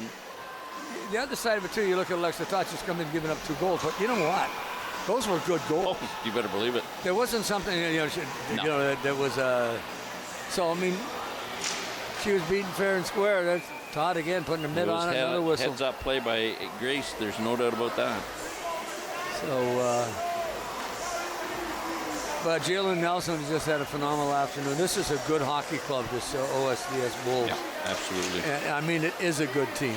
And they're going to go far in the league when the league gets started up in January. And could very well do really well with the, after that, with I think it's OFSA here. So they're playing hard in behind. There's a shot out in front. Pass couldn't get the bouncing puck stop. Chasing up after Medill. That was a good body check, absolutely. Don't you think? 98 Baird. That's Andriazzi in the corner. St. Mary's have played a much better period this leading this period 1-0 as Jalen Nelson has shut the door, and I don't, and I don't see the Wolves giving up on this one. They haven't quit. It's just a little better effort coming from St. Mary's, actually winning this period 2-0. Last minute of play here, girls hockey on Rogers TV in this particular game, with the Wolves with control of the puck. McKenna going to get the loose puck on this side. Volks has it. Volks, little pass up to Strong. Volks tried to get the loose puck. St. Mary's are going to get it, take it out. Strong gets it again. They want another one before this thing is over, and you can see them pressing. In behind the goal. Time is running down. 20 seconds left. Dumps it back out front. I believe Nelson got a piece of that one. And we're getting a penalty with 12 seconds to go. Body contact penalty. Head check. Head check, yeah. Well, you got to call those. Oh, exactly. Doesn't matter whether it's 2 minutes to go, 1 second in the start. You cannot have that kind No, of. that's for sure. You know. Number 41 looks like. That's Madison Bloor is in the box for the next 12 seconds. Exactly. And the first power play of the game. There's a shot to the front of the net, kept in, and then it bounces out over the stick. And it looks like this is going to be the final whistle of the game as OSDS girls Wolves team beat St. Mary's at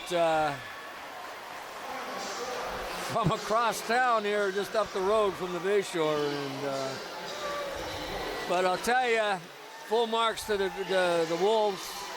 ODSS girls, they came to play too. I mean, they all did. Exactly. But then again, too, in saying that, a game was made out of 3 periods, and the Mustangs got 2 goals in that. I love this. A traditional handshake after the game, Gord. Wow, that's cool. So final shots are 47-7 in favor of the Wolves. Final score 8-2. Well, you see them out on the ice shaking hands, and starts, of course.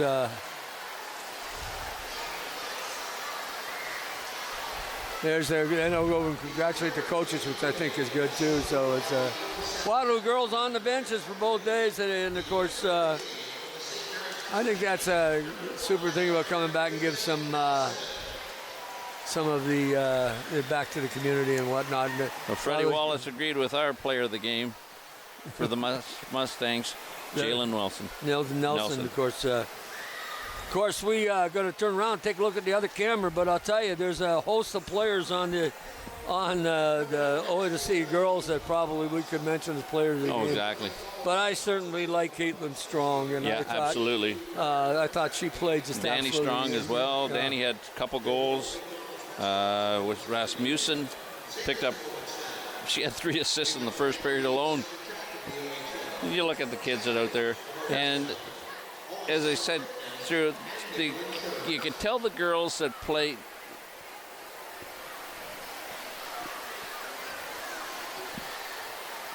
Looks like the girls, you can tell the girls have played together from both Saugeen Maitland and the Owen Sound District Wolves teams. Yeah. And you knew that as well. They had to. Well, we kind of apologize. We thought something was going on in the ice, so we turned around and did whatever. So.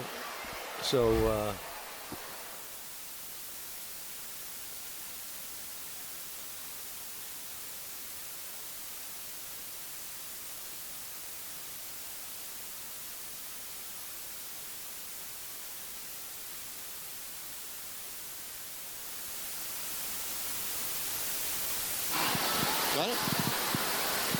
Okay. Ladies and gentlemen, children of all ages, now we're ready for the Chuck-a-Puck contest. If you've got a puck, please make your way to the middle section so that you can chuck your puck. Doesn't go through netting. I'd like to remind you while you're moving to that spot, those places, that all funds from the Chuck-a-Puck are going to support the Firefighters Toy Drive.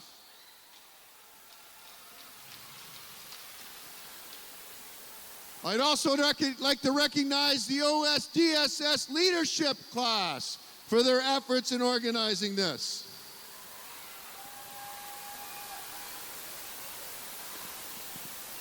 Now, just so we understand what you're aiming for, the center circle, the prize you're going for is an attack suite with full 10 tickets and full food service. And a big win last night. We'll just put that there so you know where you're aiming for. It's mine. On this dot, Owen Sound Fitness Chatters package.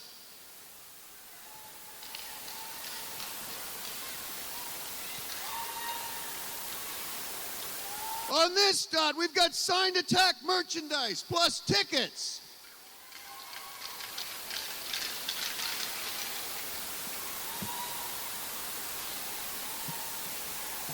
$250 in gift cards. Suckers. And on this dot right here, we've got AirPods.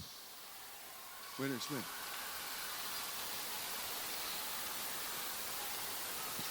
Okay. Are you ready? I don't think everybody's ready. Are we ready to chuck the pucks?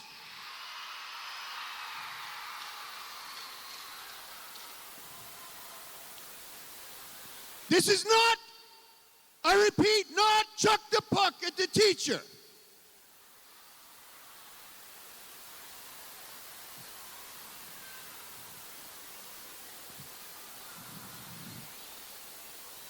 Are we ready? 1, 2, stop. Stop. Warm up the arm. We don't want any injuries here. Safety first, warm up the arm. I'm gonna repeat, hit the teacher, and you mess with the bull and you're gonna get the horns. Are you ready? Are you ready? 1,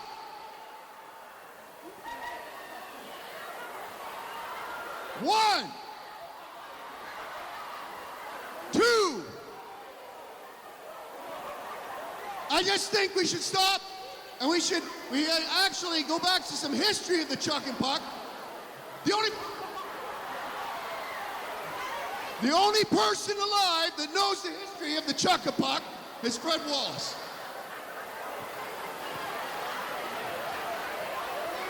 One, two, three, chuck the pucks!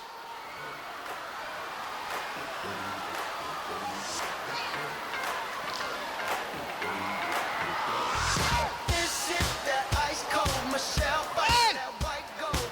This one for them hood girls, them good girls, straight masterpieces. Style, wildin', living it up in the city. Got Chuck's on with Saint Laurent. Gotta kiss myself, I'm so pretty. I'm too hot.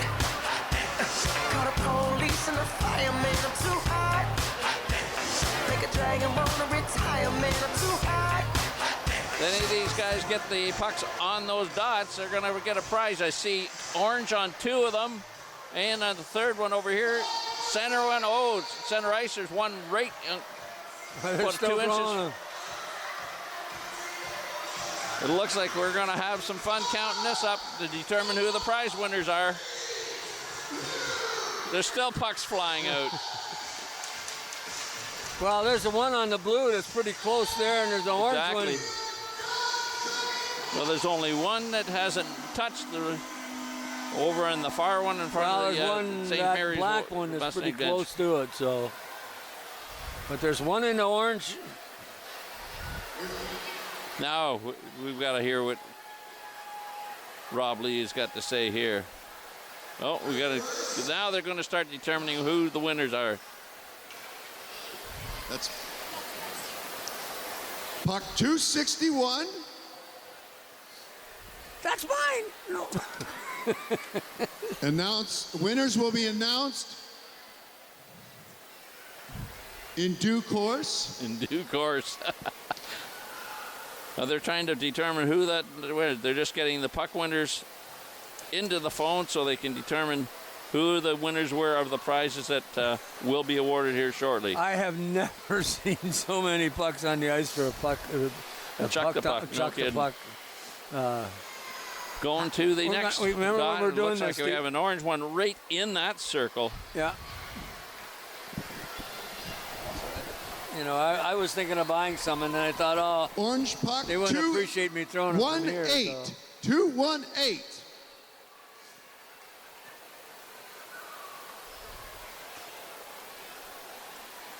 Moving over to in front of the penalty timekeeper area. But obviously, folks, if you want to come down to the arena and watch some of these games, you know, the Attack are not in town this weekend. They're out on Orange a 3-game puck, road trip. 30. I think tonight they're in Saginaw. So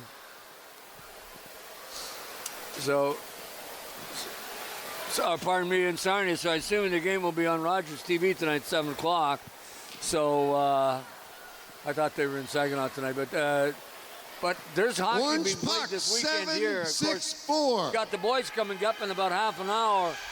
And also we have the Ice Hawks Hot playing tomorrow dog, morning. we have And a the women's wiener. game tomorrow afternoon at 2 o'clock, and the admission is $10 a head, and that is to come and watch those girls play hockey. I'll tell you, they play the game and they play it well. And Orange And, puck, those women, 453.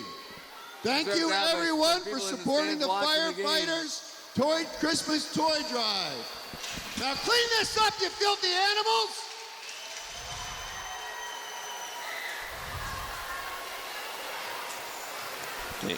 Well, here they go. That's why they kept the girls out to collect all these pucks.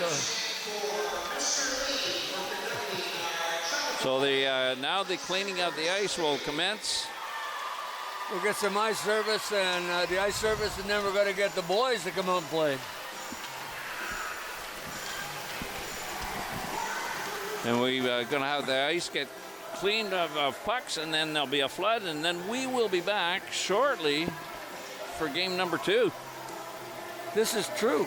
We will be back with the boys playing, and of course, it's a great high school weekend here in Owen Sound, and to have this game, you know, come on and do whatever. So I think it's just absolutely amazing, and to be part of it, it's a real privilege as far as I'm concerned. And, City, Waterloo, the Ice Hockey and minor hockey.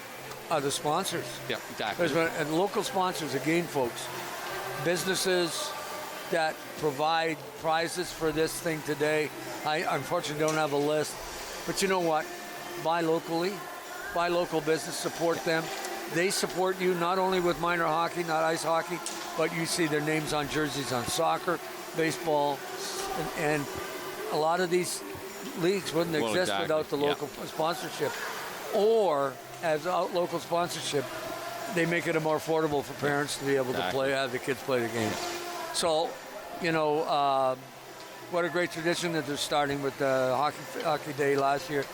Now Hockey Fest, and I think it's going to get bigger if nothing else. I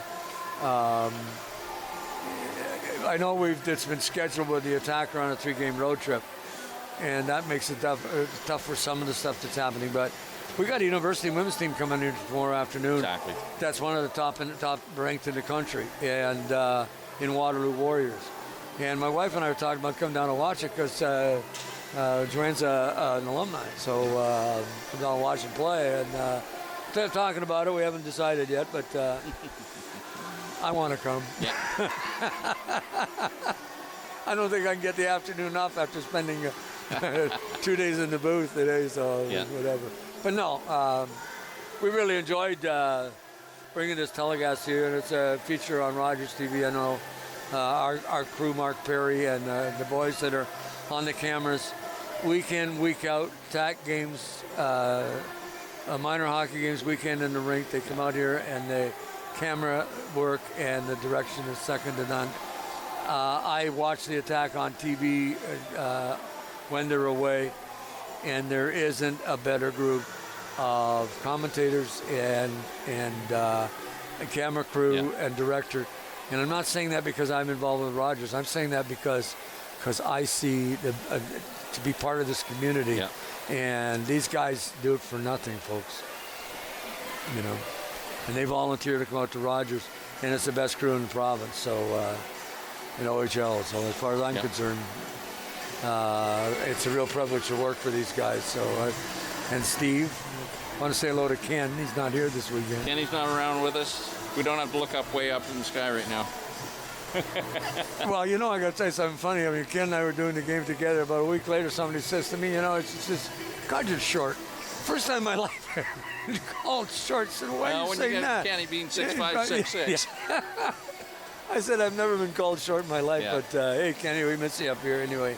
So, Glad to be back too. I was away last week. You guys did a really good job on the weekend in the rink, and I was a little under the weather, and it was kind of good to see you guys still doing the job, bringing weekend in the rink, which is tomorrow. Really, that's a girls' game too. Yeah, exactly. Girls' game hockey. I'm assuming we can take a short break. And, we're ready for a break. And rest our voices because we got to be at peak form coming up for the boys' game. Exactly. On Rogers TV in just a few moments.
Can't thank people enough for donating to the War Amps. If I could, I'd give every single donor a big hug because things that they've allowed these kids to do are amazing. It gives them the opportunity to experience life as everyone else would. They can do so much. They can play musical instruments, snowboarding, play hockey, kayak, swim. There's no doors being closed to them, and I find that amazing. It's affected my family in a way that we may never be able to thank you. Hi, I'm Vivica Gravel, Community Development Coordinator with the City of Owen Sound and the River District. And welcome to My River District. This is a show where every week we'll be here at Rogers Studios talking to you and talking to local businesses and people in the community about why they, as locals, love it here. They'll also share some stories about their businesses and how they can help you. So meet us here every week, Rogers TV, for the whole season of My River District. Hey, I'm Jay Crawford. And I'm Cedric Gano. And make sure you tune in on Attack Rap every week on Rogers TV to make sure you know what's going on with your Owen Sound Tech.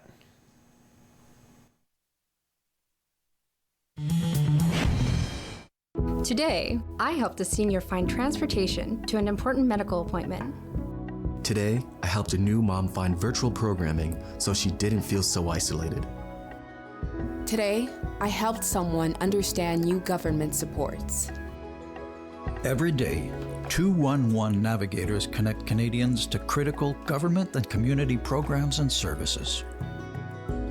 211. Help starts here.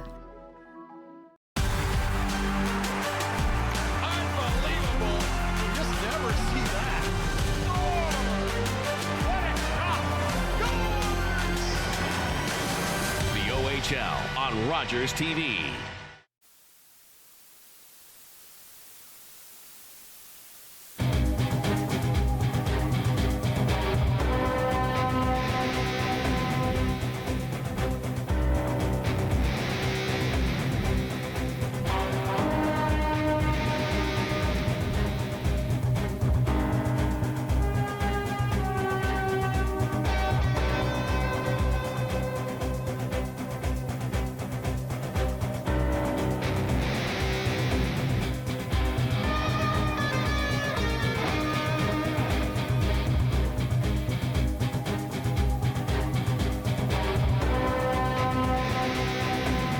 Center on a great afternoon for hockey here in Owen Sound. Of course, it's a Friday afternoon, and we've got a ton of kids sitting out here in the arena that are down to watch these two hockey games. Of course, the ODSS boys will be coming into play next, and the St. Mary's boys team too. And of course, I'm looking through the lineups. So these kids are most of them all are graduates of some minor hockey program, but at least there's a lot of Owen Sound minor hockey guys on both teams and who have played before, and I wouldn't be surprised on a Saturday afternoon with weekend and rink that we've called their name. And it's a real great afternoon of hockey here in Owen Sound. And tomorrow morning we have the Ice Hawks are featured with 4 girls games or ladies games at starting at 9 in the morning. And you can tune into Rogers TV to see that live. And against all this, these games can all be streamed at some point or another. And if you recorded them, you can record them and have them at home on your PVR. But I believe it's to stream, and Mark can help me with this. It's RogersTV.ca, I think it is. So. He's not listening to me, but that's okay. But the important thing is that these kids are being featured on TV, and the Ice Hockey girls are looking forward to it. And a nice note from the convener, and she was very kind. And kids are looking forward to it, be on television, but also they're looking forward to be featured. This is Hockey Fest here in Owen Sound, and boy, this is such a great idea. Started out last year, of course, with Hockey Day in Canada. And the other thing, too, is the Waterloo Warriors women's team, and they're playing tomorrow afternoon at 2 o'clock. And admission is $10. Great women's hockey. And this is the second year coming back. The women have been visiting the public schools here in Owen Sound today before they came down here to watch the game. To get back to the community and talk about what it's like to be a university student and what it's like to further your education and all kinds of opportunities that are for these kids, not only in hockey but in the community at large, and also to be able to give back to the community and teach the kids what it's all about. And there is some ice hockey, some coaching sessions too this weekend that they'll be doing, and we're helping out with some of the ice hockey teams and women's. And of course, I think the boys are eligible too to come and see this. These girls know what they're talking about, and they're skilled. You will see a hockey game if you come down here. Last year when the Warriors were in here, I watched one of the practices, and they were going through the drills, and these girls can play. And well worth the $10 to come down and see them on this Saturday afternoon. Of course, tonight on TV, Rogers TV will feature the Attack. They're playing in Sarnia tonight at 7 o'clock. So coming off a big win last night, beating the Windsor Spitfires 12-3. And where all that firepower came from, they've been hiding it. But let's see if they can put the puck behind the goaltender from Sarnia tonight. I think the last time they were in Sarnia, they did win the game, but the Attack going to use this road trip and hopefully come away with 6 points. So that'll be on Rogers TV tonight at 6 o'clock. So I guess tomorrow with the Ice Hawks coming on with the showcasing the Girls Hockey League in Owen Sound, like I said, they're excited about coming to do it. But full marks to the Ice Hawk executive, coaching staff, to have all to provide that venue for those girls to play hockey. And they do a tremendous job, coaching staff, the organization, and to come on Saturday morning, it'd be good to tune in and watch these guys. So we hope that you'll tune in to be on Rogers TV, another sports exclusive. And my partner Steve just showing up. They had to get out for a few minutes, take a short break, and been talking about the Ice Hawks, and I just briefly touched base with about tomorrow's showcase, and basically that's what they're looking at. Yeah, tomorrow I've got, well, let me just turn around for 1 second. I'll be right with you. I've got my information for tomorrow here. Yeah, we've got 4 games tomorrow morning, starting at 9 o'clock with Owen Sound Ice Hawks U13 C team playing against Mount Forest. And then right after that, the blue-black team will be playing against Kincardine Canucks. So we got some teams coming from out of town. And then at 11, I believe it's the U15s. And they're playing the Huron Bruce 86ers. Now, are these teams in the league, or this is their league play? There'll be league play tomorrow for these young ladies, and then the noon game is the sort of the house league they want to call U11 house league, because there's I think 3 or 4 teams in U11 now. It's the Owen Sound Ice Hawks against the TCD MHA Rebels. In other words, Chatsworth. Yeah. But the thing is, there is a lot. I don't know the registration they have in Ice Hawks, but man, there's a lot of young ladies playing hockey. Absolutely, and they've done well getting it organized. Son-in-law Jeremy McCoubrey, he is past president now, and nobody wanted to step up, so Jeremy's taking that active role still. Sabrina, my daughter, she's actively involved between managing a team as well as doing some of the paraphernalia. You'll see an Ice Hawk jersey or a t-shirt or a hat. She's involved in that program as well. They're involved in the scheduling with the league that they play in, the double A, or not double A, but A and the double B teams for the 18Bs, the 15As, 13As. So it's you, I see, that I can get an Ice Hawks hat. Well, I think you have to go through the old online. I've got one at home somehow. I got it. I don't know who. I think you got it free. Well, if we're gonna do games, it actually wasn't free. It was a Christmas gift. Well, I can do a Christmas gift. I'd love to get one of those hats. I tell you, yeah, they're cool. And as well, I'm not fishing. I'm really honestly not fishing. But if there's someplace I can get one to buy one, that I'd be fishing for. So they've been instrumental in getting some of these clinics that are going on around as well, that are going to take place tonight. One of the ones I was interested in, I didn't realize how they got a hold of this guy, Mark O'Leary, former Owen Sounder, head coach of the Moose Jaw Warriors. He's going to be doing part of this clinic virtually tonight here at the Bayshore with the girls from the Waterloo team and the York Lions team.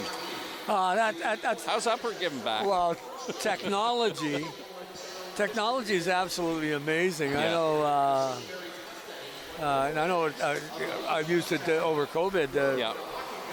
Believe it or not, teaching my nephew how to play guitar by Zoom. So, I mean, it's amazing what they can do, and how they can do it. You just bring up a screen and a computer and set it on a bench, and replays the stuff on benches, the OHL and all those guys. Oh, exactly. All this stuff, the technology is just is huge and blowing up. And we just got to go down in the showroom, our room with all the equipment in it to see what's there, exactly, what they can do and how they can do it, and but I think that's absolutely amazing. Exactly. And the money given back, that's something else. Yeah. And to arrange that, but then again, too, getting the Waterloo team up here. Yeah, they've been up already, and they'll be probably having a skate here some point in time this afternoon. Just loosen the legs up and get ready for tomorrow. Yeah. So, yeah, I wouldn't be surprised. When I was out running around doing my little loop around the Bayshore, I ran into Principal Mike Kirby. Oh. Just talking about, and you got to give a shout out to Mike from the St. Mary's, and our contact on the hockey side on the Owen Sound District Wolves was Owen Ferguson. Owen's coaching the 11BB team, as I said earlier. And these guys have gone out and helped organize, get information to us so we could bring the program to you type of thing. And I give a shout out to them because, as Mike says, we're going to have a different team you're going to see at the girls squad come the league time. It's going to be a bit different game in January than what we saw today. Well, for St. Mary's. Absolutely. Yeah. Well, yeah, and you were saying there was some difficulty, but yeah, it wouldn't surprise me with all the other sports and whatnot that they're involved in. Folks are probably aware, but high schools, the semester has the sports involved in it. Yeah, exactly. And the fall, it's football and volleyball, and then then in the next semester, it's basketball. Yeah, the girls played basketball in the fall, then they're going to roll into volleyball for the winter semester. And it reverses. And reverses. And in the middle of that is hockey. Exactly. So some of the players, I don't know whether they're allowed to play more than two sports, but not at the same time. Not probably. at the same time, no. And then you're going to see with this boys game upcoming, there's a number of guys on the Owen Sound team, district team, that my roster when I was provided, it says previously. A lot of, I believe 5 or 6 young guys now have packed their hockey in for the winter as they're pursuing lacrosse now. Oh. Yeah. Yeah. Well, I tell you, that's the number of kids that are involved in sports organizations, Owen Sound, it's just phenomenal. And yeah, exactly. For a chance for a kid to be involved in either soccer, baseball, lacrosse, hockey, basketball. I mean, the chances. Sky's the limit. Sky's the limit. We're going to take a short break here on Rogers TV. When we get back, we're going to bring you play-by-play of St. Mary's and the OSDSS Wolf boys, and it should be a good hockey game. I mean, these guys are primed. It's east versus west, and what else? Hockey supremacy in high school. That's what today is. The old rivalry. Yeah, you got it. We'll be back shortly on Rogers TV. Thank you.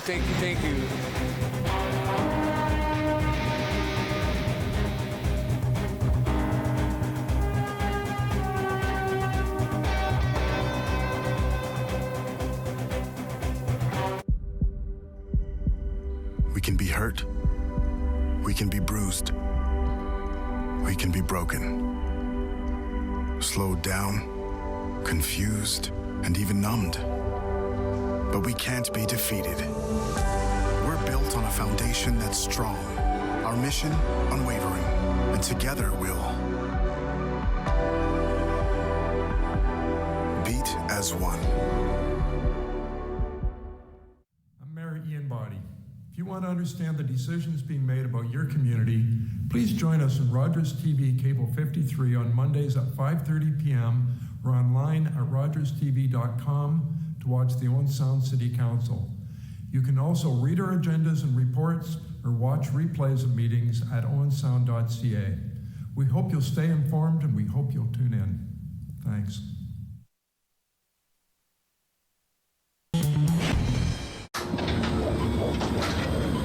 This is a perfectly healthy child. What's unhealthy are birth alerts, a racist practice that may stop this Indigenous mother from going home with her newborn.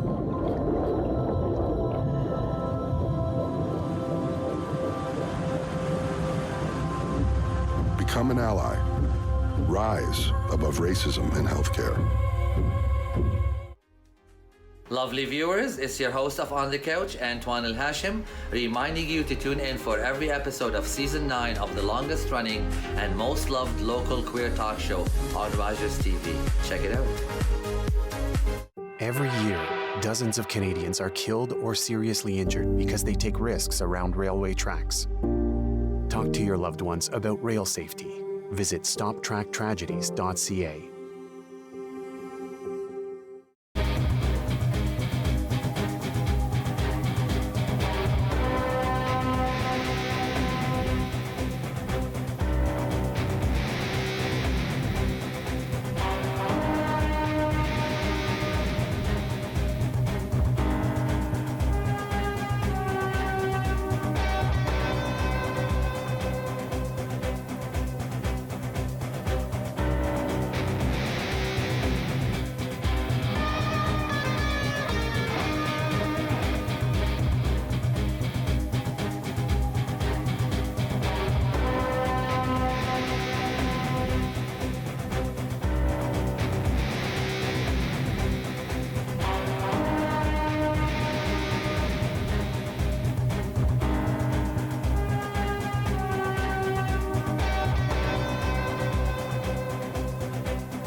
Sound the Hockey Fest, high school hockey at its best. St. Mary's Mustangs versus the OSDSS Wolves, and it's East versus West here in Owen Sound, and didn't take them long to get the rivalry going again about East and West again, did it? Once it was just two high schools, St. Mary's and OS.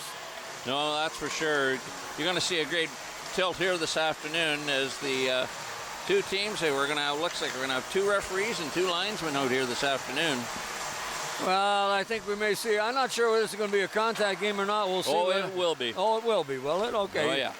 Well, the thing that we're got to look to is last year at Hockey Fest, Ryan Cranny came as a rookie and picked up 2 goals in that game against St. Mary's, and now he's coming back and playing again today. He's playing here. There's a number of, I believe, 6 guys off of each team that normally would be playing, but the U18 team from Owen Sound is doing Silver Stick over in Collingwood this weekend. So 6 guys from each team. You've got a number of guys that I said earlier that says previously U16 Owen Sound. That means they're not even playing hockey this year. These are the guys that are playing hockey here at the high school level, but they're also now involved in lacrosse. And then my understanding is a couple of the kids are, after the games are over today, they're heading to the U.S. for lacrosse over the course of the weekend. Oh, wow. As you see, both teams warming up out here. We're gonna have an opening ceremony here as well, and we'll throw that up to PA announcer Fred Wallace here shortly once the warm-up is out of the way. Kind of interesting too. Like you said, we have 2 referees and 2 linesmen in today's game, and the one referee is the young Amiot lady. I can't remember her first name, Michelle, I believe, and she is talking to our referee supervisor and organizer, Dan Blackburn, this morning. She has got her level 5 as a referee, so she can go as high as junior C in what she is doing. And as well, she will be one of the referees tomorrow afternoon for the university game as well. Wow, I remember watching her last year when they had the university game here, and as well when PWH they had their game. She was out in the ice and just a fantastic skater. You wouldn't even know the way these people have developed, the ladies, over the number of years, and we can see that as well in all the Hockey Canada, USA Hockey, the international game.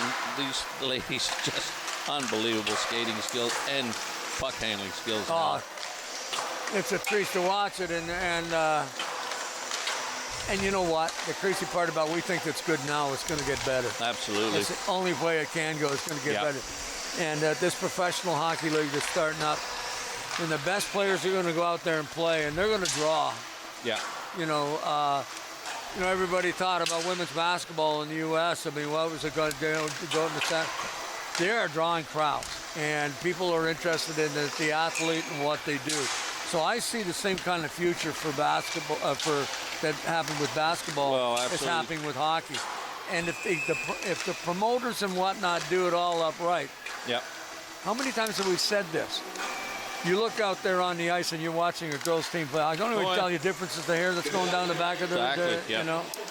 And I remember last year coming in and watching Waterloo. And was totally amazed at the skill level. Here we're going to throw it up to Fred Wallace for the opening announcements. Already today, in the first game in the challenge, Owen Sound District Secondary School Lady Wolves defeated St. Mary's by a score of 8-2. Sophie King, Natalie Medill, and Danny Strong all scored twice in the game, and Jalen Nelson had a strong game for St. Mary's. As part of Hockey Fest, we have a number of activities still ahead today. The York Lions and Waterloo Warriors will be doing clinics today. There is a coaching clinic, and we remind you that tomorrow, the Ice Hawks have 4 showcase games starting at 9 a.m., and at 2 o'clock Saturday afternoon, the Waterloo Warriors will meet the York University Lions in women's hockey. At this time, we would ask the 2 captains to please come to the edge of the red carpet for our ceremonial face-off. Captains for the OSDSS Wolves and captain for the St. Mary's Mustangs, please come to the edge of the carpet. Fans, today for our ceremonial puck drop, we'd like to welcome the representatives of the Downs family and the Webster family. We start saluting Tyson Downs. Tyson was a beloved member of the Owen Sound community and a former student at Owen Sound District. He started his hockey career playing for the Junior Attack before moving on to the Highlanders and AAA. Most recently, Tyson played for the Kitchener-Waterloo Siskins. His memory lives on through the many friends that he made and the lives that he touched inside and outside of the sports community.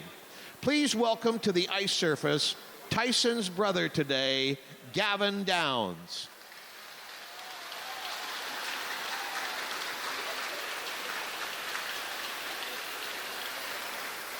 Also, as part of our ceremonial face-off tonight, we'd like to salute Jeffrey Webster. Jeffrey played in Owen Sound minor hockey and minor lacrosse and competed in swimming. On every team and organization that Jeffrey was on, he was smiling, boosting team morale, loved by his teammates, and definitely by his coaches. Today, we welcome the Webster family to honor the legacy and memory of Jeffrey Webster. Representing the Webster family tonight, please welcome Jeffrey's mother, Christy, his father, Todd, and his brother, Jack.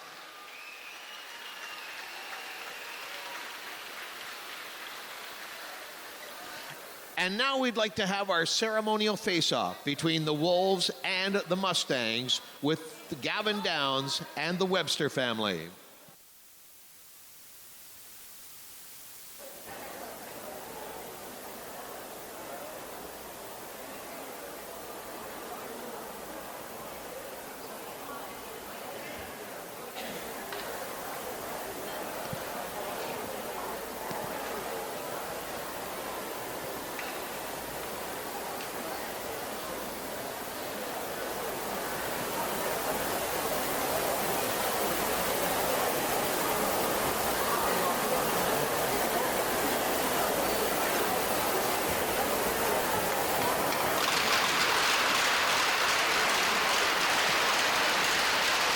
Our thanks to St. Mary's Mustangs captain Curtis Duggan and Owen Sound District Wolves captain Nate Laycock. Fans, let's hear it once again. We salute the memory of Kevin Downs and Jeffrey Webster. Thank you to the Downs and Webster families for being on hand. Fans, hockey is Canada's national winter sport. And at this time, we ask that you please rise and sing along as we present O Canada this afternoon. The national anthem today is being sung by Andy McGuire.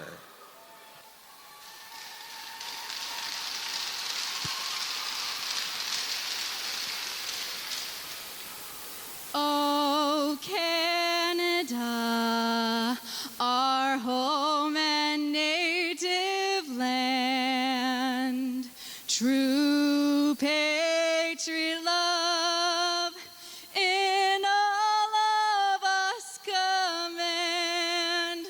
With glowing hearts we see thee rise, the true north strong and free. From far and wide, O Canada, we stand on guard for thee. God keep our land glorious and free. O Canada, we stand on guard for thee. O Canada, we stand on guard for thee.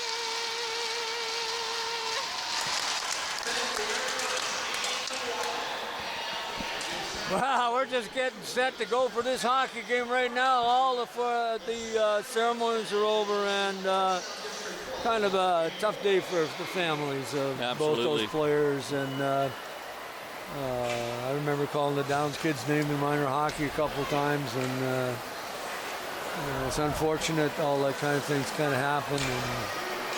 But nice to be remembered, to be honored by the high school and the players, and very classy, very well done. Yeah.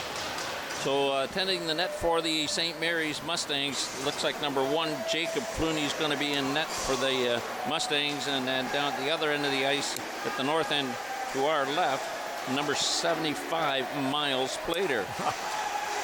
Miles Plater, going to see him play high school hockey. There you go. And as it says, previously a U18 Owen Sounder. So he's not playing anything organized at this point in time this year either. But they're out here representing their school and coming out today, and you can't fault them for wanting to do that. So here they are, face-off at center ice. Alex Baker had trouble controlling, goes in after the corner, chasing in after Hofstetter. Hofstetter can't control it. Good forecheck by St. Mary, by the OS. Here they come out through center ice. That's bringing it there. That's Hofstetter. Couldn't get by the defenseman, and that's big number 90, Austin Cook. Through center ice. This game's got some speed to it already. And we got a whistle. I thought there was a whistle. I think we're hearing that noise from the crowd again, Gord. Yeah. For a moment, I thought there was a stop and play. It was offside, and I guess it was somebody either screaming or whatever. Back through center ice, picked up by Powley. Powley coming through center, loses the puck, then tries to get it back. St. Mary's, we got a kid that wears number 88, and we have no idea what his name is either. Yeah, we weren't provided for some of the updates, unfortunately. Cross ice, gets the puck down into the zone, and that's Garvey.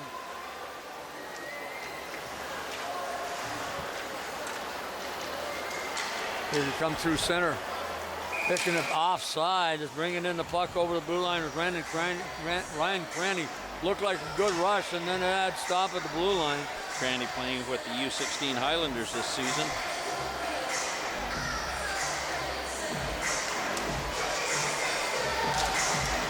Back to the blue line.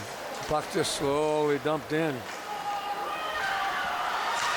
McFadden, whoa, boy, there's a little bit of a collision. I got this place moving. I think that answers your question if there's body contact, Gord. Well, we didn't hear anything for a few minutes. All of a sudden, he got rocked, and I'm telling you, this place is jumping. There's another. May not get that yell for a goal, for God's sake, but boy, that was something else. Anyway, here they go again through center, picking up that puck, number 93. That's Hurst.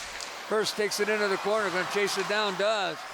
Stomped along the wall, as McFadden has it. He tries to get it out, can't. There's a shot off a body in front, picked up by Lozon. And moving around, there's Adet. Adet just drives it down the ice, but that caught the linesman at the bench and on this side up, tried to dump it up. On the boards up the side, Cole Hall. Hall's docked on his skin. There's a shot high off the glass. I think might have went off a stick. Duggan standing up his guy right at the blue line for St. Mary's.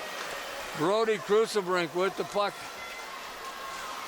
Back to the blue line. There's a shot. Don't think that got through either. We haven't had a shot on goal yet. Oh, we'd have one.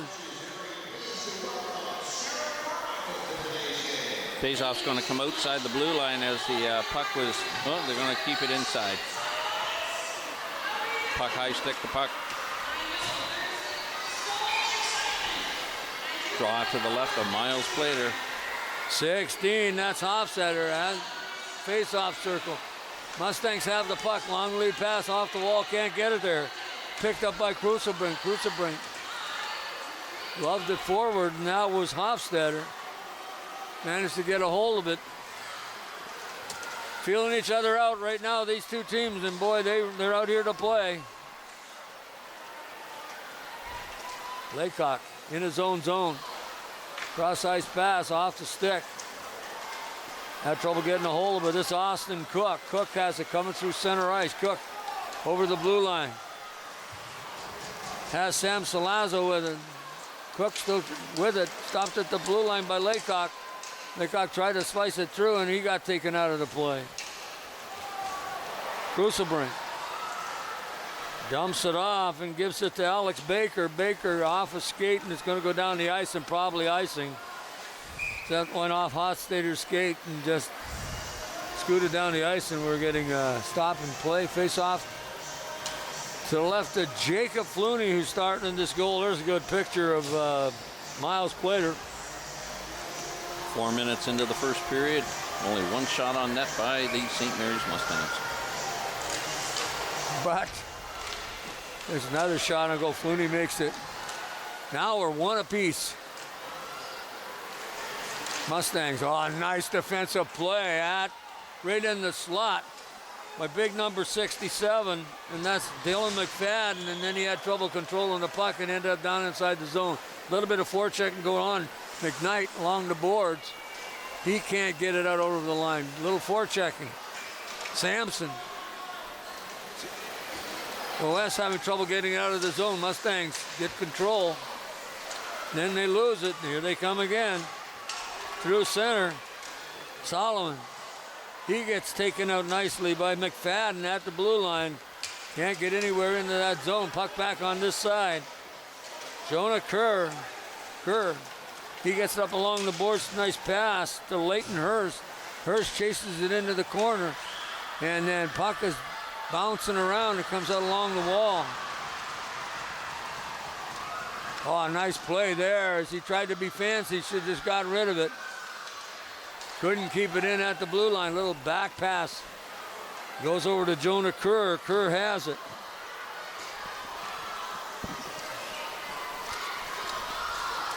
Puck comes down the ice and chasing after Drew Akers. Akers in behind his own goal. Changes up all the way around.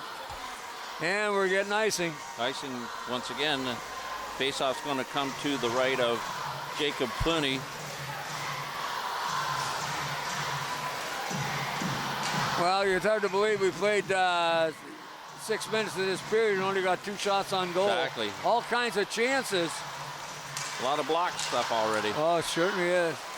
Puck into the corner as number 27.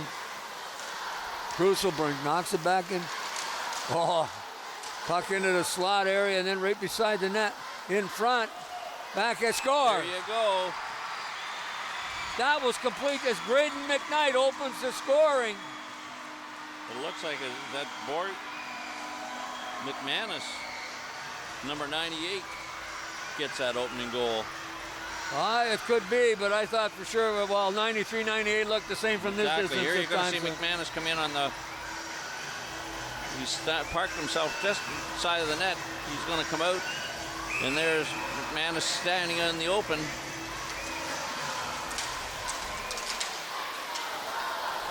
Mustangs.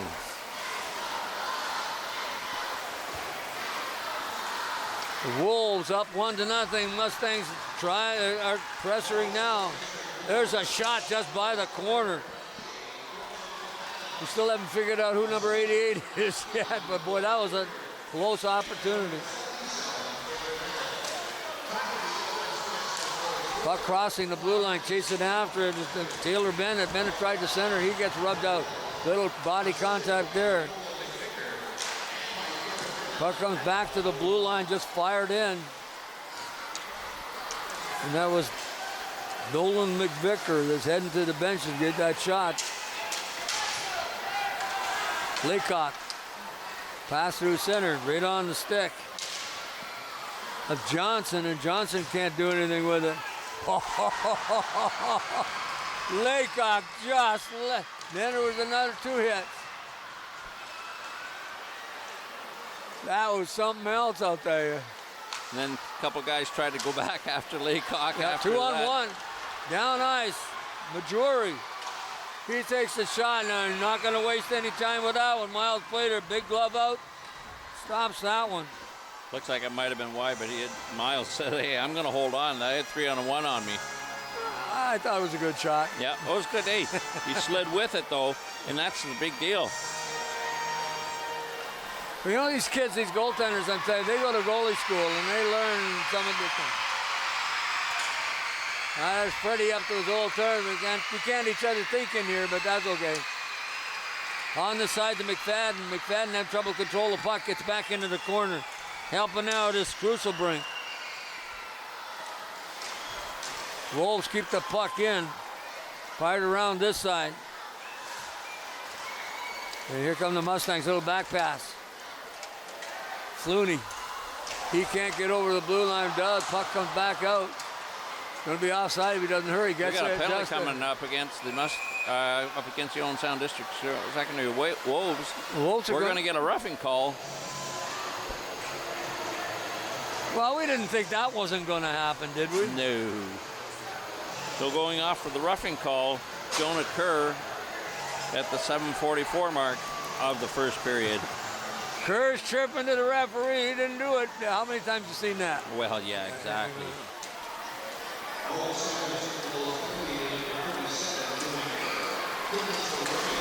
Oh, there's a miscue right there as he tried to get that puck across ice. That was Hofstetter. Now he's going to have to go 200 feet to get back up there. Hofstetter gets it across ice, back over to number 88. In deep. Garvey trying to set it up. And we're getting the stop and play. Up into the mesh behind the net.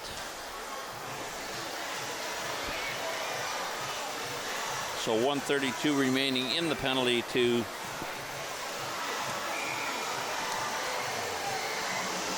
Jonah Kerr. Another one that's back playing hockey just as he's doing the lacrosse thing as well.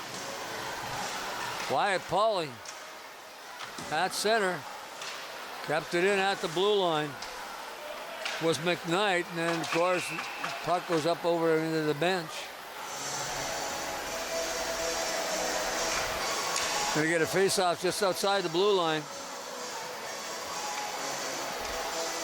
1:21 remaining in that penalty to Kerr.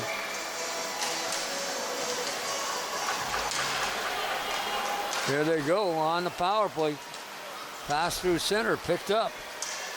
by McKnight. McKnight almost got it in the slot. Nice move. Got it down the ice.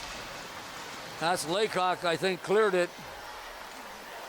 But Laycock was also clogging up the middle and not let the St. Mary's get in the way. A little short-handed move there as Laycock got a hold of that puck and took it in. Coming back up ice, Hofstetter, and then he gets knocked down. Every time a player gets knocked down, this place goes crazy.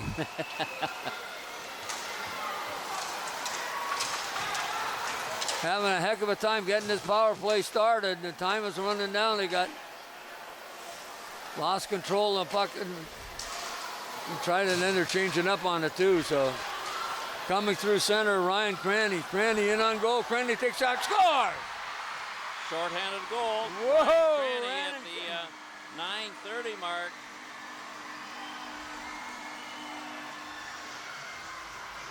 There's Cranny. What a great play as you see him pick up the loose puck in the zone right about the Canadian Tire sign, and he didn't make any moves. move. We're going to see the Rogers replay. You're going to see Cranny pick up the puck here right at the blue line. Controls it, slips it through, and sidestep that last defender, and then found the 5-hole. Here you see another angle of it. You're going to see him slip a ride, and then just wide. Ooh, tried to do a hip check. Too slippery for that. Wow. Can you imagine the collision if he got the hip into him at that speed that Granny was at? Still on the power play, fan on the shot. Tried to get it, it's still got some time, and it's over now. 2-0 Wolves over St. Mary's. And the Mustangs out here this afternoon. Little collision with the Mustangs at center ice there, a Tim Horton sign, so. Oh, good defense. Picked that puck up. Maddox Johnson slowed it down. St. Mary's having some trouble getting on track right now. There's a long shot down into the corner. I thought that was an icing, but I guess not. St. Mary's along the boards trying to get control of the puck. Can't. Picking it up off the wall with Sam Salazzo. Salazzo got it towards the goal, but nothing too dangerous. Coming up on this side. Tough to see them down there, so there's a shot, and I believe Flooney got that. And there were some crazy things happening with that puck in front of the net that particular time. 4 minutes remaining here in the first period. Jacob Flooney's going to have the draw to his right as both teams make changes.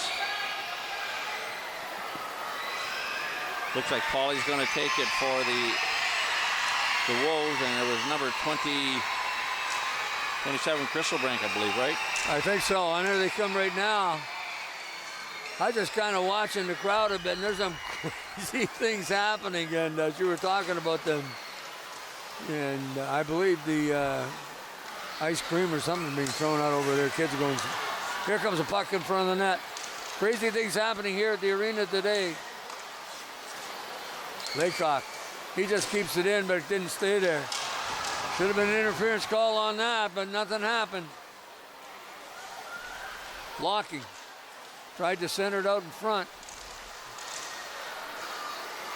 And they're bringing that puck back. Right on the blade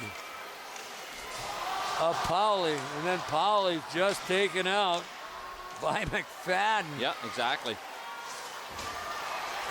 Puck in deep. Brock locking in on this side to Reed Solomon. Solomon up the boards. Just lays it out. Steaming up that side is McManus. He's got a goal this afternoon at the blue line, kept in. Tried to pass it, but it was a little bit high. Couldn't control it. 1-on-5. Trying to get in after that puck was Crucibrink, and they were changing up, so he was all by his lonesome. Passing like this, probably gonna icing. Yeah. Tried to hit him on the tape, just missed. 2:25 to go here in the first period. Owen Sound District Wolves out shooting the St. Mary's Mustangs by a shot by 5-3 actually. And the other number is kind of important too, is we're looking at the OS is up on 2-0 on St. Mary's Mustangs, and puck back to the blue line, shot up high by Jonah Kerr. Has the only penalty of this game so far. A little nudge and knocks him off the puck. Off a leg, good forecheck by Hurst. First in behind the goal, and he can't get control. The puck comes back out over the blue line as pinching was McManus. Cross ice pass, nice little move. Inside, Hurst, and he's taken care of. There's a shot off the helmet. Got Flooney right, there's a loose ball. Wow, changed direction. Flooney, good move. See that coming through, it was off a stick. Couldn't control the puck. Soccer player. Yeah, it was. But that was number 37. Jonah Kerr lost his stick, decided to pick the puck up and kick it, and made a play out of it, and then headed to the bench.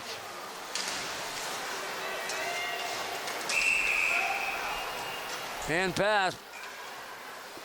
Face off at the center ice circle.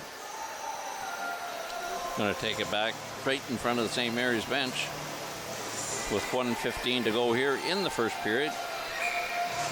So far, good hockey game, good contest. Good end-to-end stuff, but St. Mary's having a little trouble with this purple team coming from puck comes in. Goal. Bennett has a chance. Didn't get through to Flooney. In behind the net, McVicker. McVicker tried to get it back to the point. St. Mary's gobbled it up. Dump it down. It's going to be right on goal. Better be careful with that. As racing in was Carter O'Dat. That had a chance to, just couldn't quite catch up to it. Exactly, 51 seconds to go in the first period.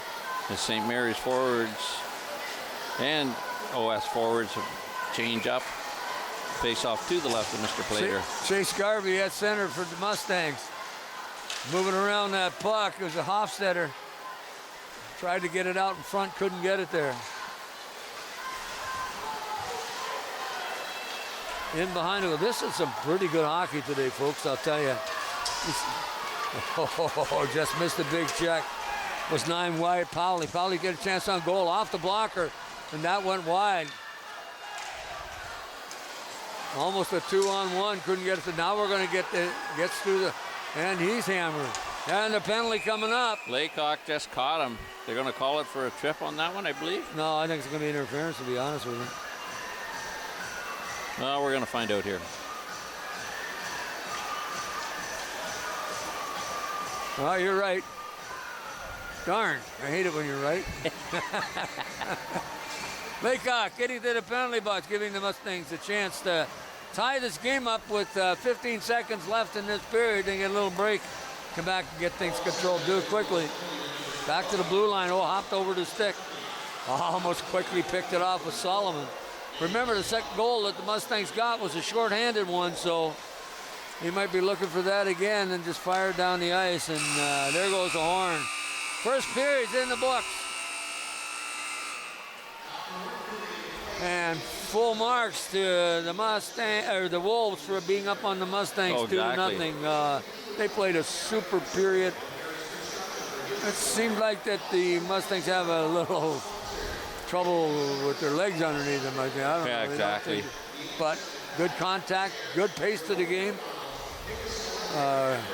It's been fun to watch from this point. Oh, absolutely. 2-0 game. You've got two 15-minute periods still to go here. St. Mary's is going to try and see what they can do with the power play advantage they've got for the next minute and 44 seconds once we get going here in the second period. Well, it's a crosstown rival, and so. Well, the Mustangs certainly won the football side of it this year. Oh, we don't talk They've about won 9 years in a row. They took over the lead from the good old Saugeen Shores team, who had it 8 years. And I found it interesting when I was reading the final on it. It was one of the assistant coaches was part of the St. Mary's lineup when they first started that winning streak. And he's been to university for his 5 years. And he's back now as assistant coach. Teaching school there too, obviously. I think he might be at the school, but I'm not sure exactly. All I know is he was part of it, and he's doing assistant coach. Whether he's teaching at school or not, I'm not sure. It's a great program, and they integrated with the whole school. Yeah, and, absolutely. From the very beginning, they had a great program. Yeah. And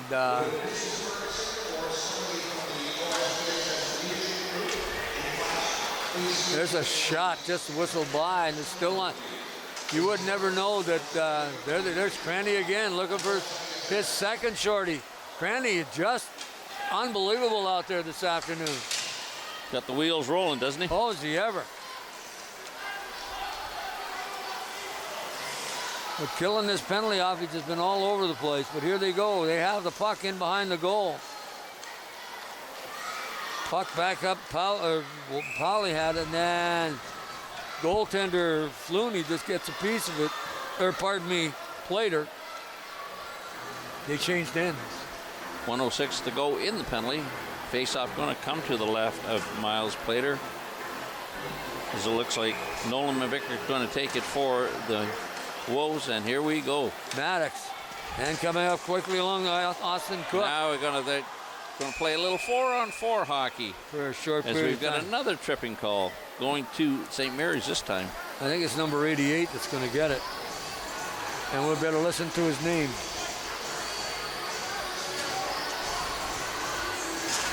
Yeah, we'll get that from our announcer, Fred Wallace, here. And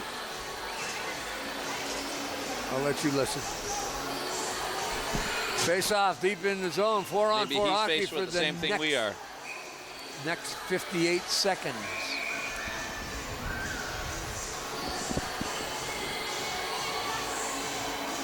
Face-off's good by Chase Garvey, and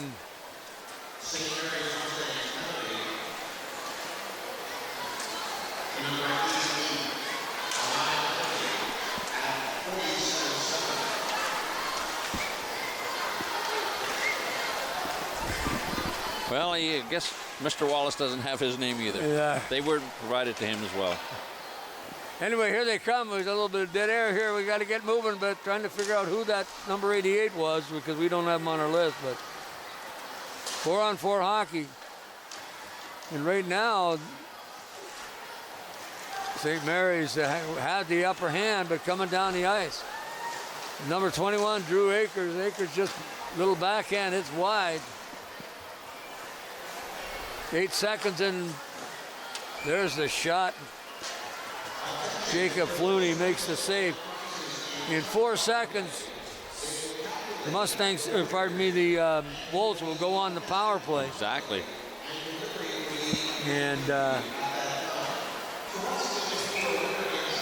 just let folks know, tomorrow afternoon, the Waterloo Warriors will be playing here women's hockey here tomorrow afternoon in OUAA, University of Women's Hockey. It's good to be matched. $10. Come on down and support that. Against the York Lions.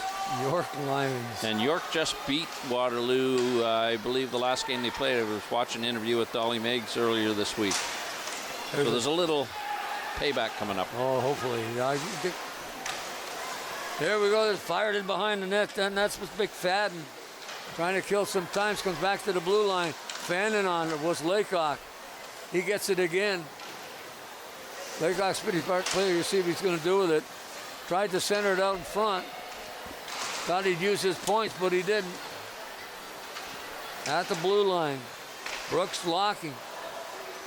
And there's the shot right. I'm going to make it count. Oh! Hello. That dart took a funny bounce. That almost got through. Boy, you got to watch those long ones. Oh, absolutely. Especially when they... But he had it well covered. There's a shot.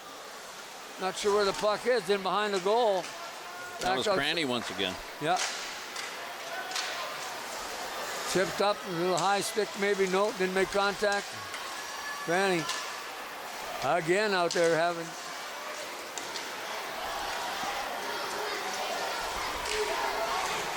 Puck goes back in behind the goal. Tried to keep, didn't. The puck went back to the point. They weren't ready yet. And then off a stick down the ice. It's Graydon McKnight had a good stick, and Clooney moving back and forth, trying to get a handle on it. Here come the Knights are coming through center. St. Mary's, there's a shot. Flooney makes, or pardon me, Miles Plater makes the save. Just a footnote to what we saw on the board there with Waterloo and York playing tomorrow. Tickets are $10, but that $10 it would also cover the 4 girls' games in the morning as well. So you can see 5 games tomorrow for $10. If you, Not a bad deal. No, not at all.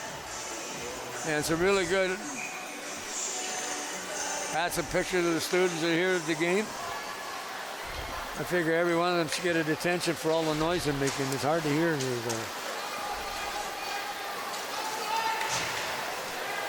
Here they come out the rink. Little back pass.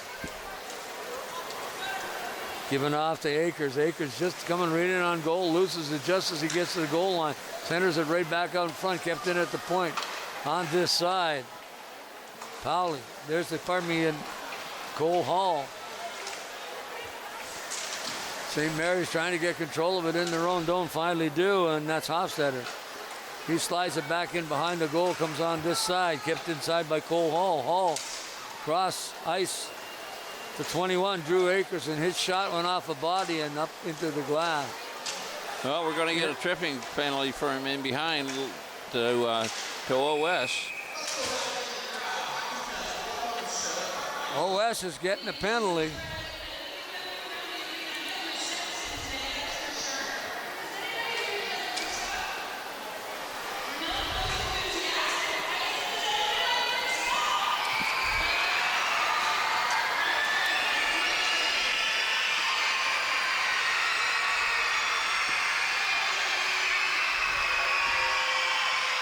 I don't think, well, St. Mary's call. I thought it was going the other way. Well, so did I. Haven't put the number up on the board yet.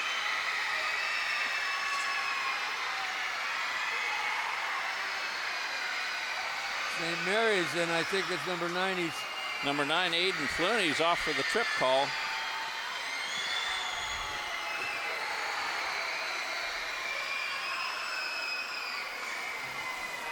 And of course, obviously, the Wolves are on the power play. Oh, deflected in. Only 10 seconds to get that. Well, that was so quick, I wasn't even sure who the heck deflected it in. But I think it's probably 22 leading the pack, Brock Locking. It's usually the guy that's leading the pack usually scores the goal. I guess we'll find out here. It went off the body of 27, and so Austin Cook maybe. Went in that Austin Cook's goal then? Because they're giving the goal. You're going to see it there. He's just tried to block it and deflected it in. Oh, I've lived that day, let me tell you. Exactly. OS bringing that puck across the blue line. Wolves. And here they come through center. See? Looking, try to get the puck. Good effort by Lozon, I thought it was. Little body check along the boards. Chasing it after the corners. Gabe Gooselbrink. Gooselbrink just dumps it up. And just off the body. Now they got a 2 or 3 on 1. They got 3. Oh, it went behind. Pass went behind Flooney as he had a chance to get it from. Should be holding call there and nothing happening. I think the crowd's calling for it. All the officials up in the stands. After the loose puck was Crucialbrink. Finally got control and brought it out the other side. Here they come. And that's Curtis Dugan. Then they lose it. Loose puck in the goal crease. Come back out. 98 Bergerman Madness.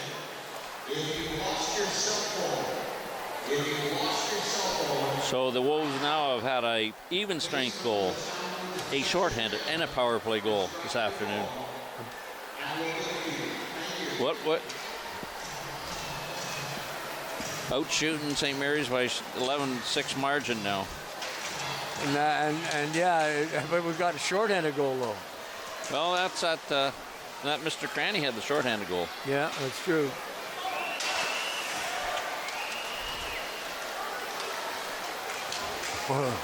Little hit behind the net. St. Mary's having trouble getting out of their own zone. Mustangs having trouble. They're the Wolves just buzzing around. Kind of an interesting comment about them buzzing around. Doesn't work with Wolves. Stealing that puck, bringing it back out. McManus, he's in his own zone. A little body contact as Cranny was driven into the boards. Around this side, here we go, pass inside. St. Mary's again. St. Mary's having trouble in their own zone. Pass back out, there's Cranny, just fired it wide on the right side. Didn't quite get all the wood he wanted on that shot. Buried it a bit, here coming back to this side. Kept in by Jonah Kerr. And finally, Flooney just saw that at the last minute as that was going top shelf on him. Got a piece of it, went up into the into the netting. So 7:33 to go here in the second period. Face off to the right of Jacob Flutie.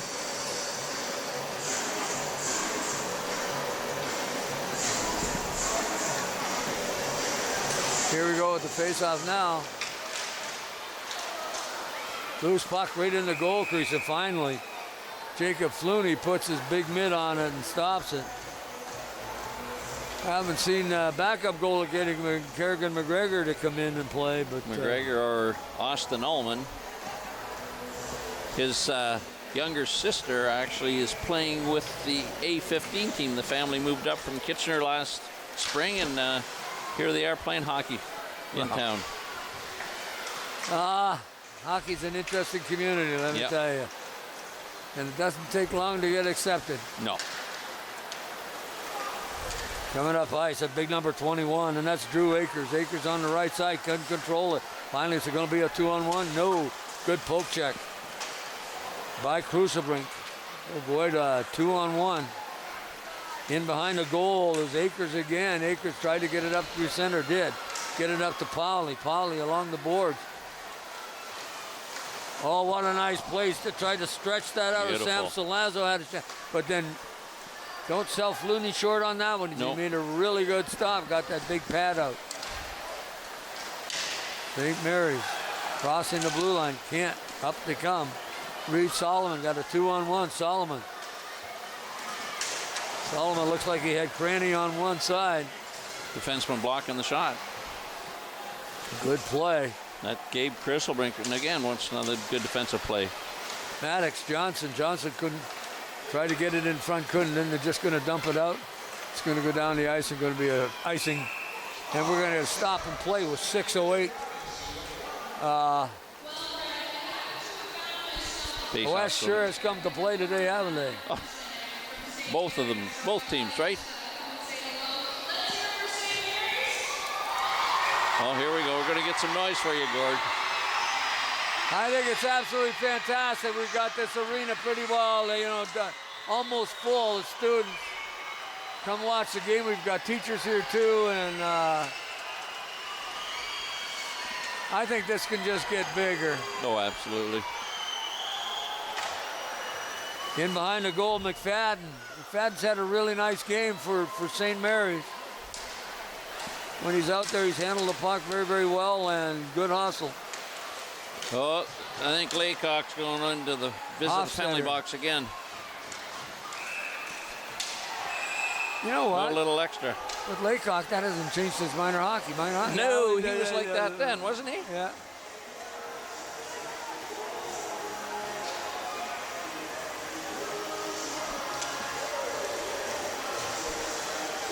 Oh, we're going to offsetting now?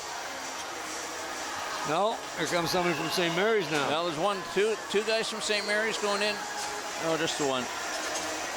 What else we got in here? Are we going to play 5-on-5 or are we going to play 4-on-4? It'll be 4-on-4. And 16 as well. 16 is Maddox Johnson in the box, and, or not, pardon me, 16 is Hayden Hofstetter. And I didn't get a picture about who the other culprit is. Well, you got just the two of them in the box. Hofstetter and Laycock in the box. That's right. The original penalty going to Laycock. Well, are we going to get another one coming over here? We got another penalty going to St. Mary's. What is going on here? I guess we'll find out. Number 49. Majuri's in here as well. So I think Majuri went over to bring him a water bottle.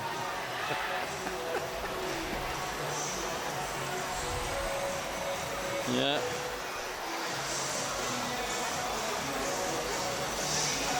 Not sure exactly what's happening here right now. There's only one penalty, man. Yeah, it should be 5-on-5. No, yeah, they're going 5-on-5. Yeah. The original call was going to Laycock, and then St. Mary's sort of retaliated after that. 3-0 Wolves. 5 minutes remaining here in the second period, pardon me, on this high school hockey game. Yeah, it's Hockey Fest here in Owen Sound this weekend. Don't forget, tomorrow morning we have 4 Ice Hawks games on Rogers TV and down here at the arena. Good forecheck. As he gets that puck through center, that's Cranny. Cranny trying to get around the defense. Gets a shot off, but it went off a leg. At the blue line, Leighton Hurst. Hurst just drills it. Oh, and Flooney had to be good on that one as it changed direction in front of the goal. Another shot fired high and wide. They seem to be unleashing the cannons from the point. There we go, along the boards. Another in front, there's a shot. Flooney makes the stop. That was 93. Hayden Lurst having a chance right on the doorstep. And you see Flooney handing the puck off to the official. Well, there goes 88, just flipping a stick up into the box. So Charlie Snyder's heading to the penalty box, or is it Graydon McKnight? Charlie Snyder giving a stick to somebody over there. Just didn't need the stick right now. That's quite the gift. Was it $200 for lumber now? Oh, something like that. Who knows? Remember the old What's Hessler going on practices used to get for $1? My road hockey stick. Oh, mouth guard on the ice. Had to go pick it up. Nobody else wants to pick up his mouth guard for him. That's the same as picking up somebody's dentures. No different. Yeah. There's a shot. Oh, nice little takeout in behind the goal. Back checking. Wolves get control at center ice, and then Wyatt Powley, that's offside. Took himself offside on that one. Yeah, couldn't put his skate down to get on. Face off, Powley. St. Mary's wins the draw. Here they come again. Down, Powley has it. He takes the shot. Then the wraparound. Hit the side of the net and then tried to wrap around. I think the Mustangs thought that they were. Now we got a hooking penalty, or what are we getting here? Yep, there's the old traditional hook call. Who did the hooking? Well, St. Mary's has the hooking call. Number 7, Alex Baker. Yeah, Baker actually, right now, Mustangs are in complete control, and they're owning that offensive zone, and exactly. You're going to end up drawing penalties if this is the type of thing that's happening. So yeah. So you're only going to have 4-on-4 guys. Somebody else is coming on.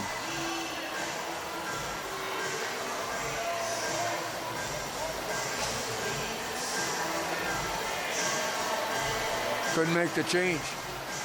Yeah, they're just making sure that they're getting it done the right way.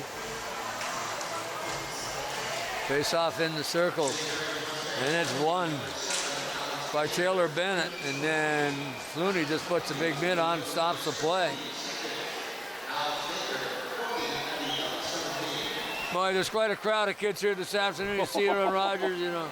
There's got to be 2,500 of them in the arena today. It's not full, but it definitely...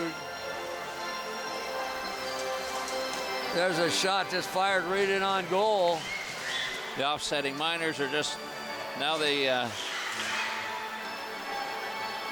Laycock and Hofstad are coming out of the box.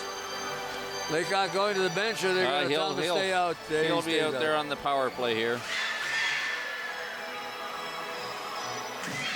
Face off to the right of Jacob Flooney.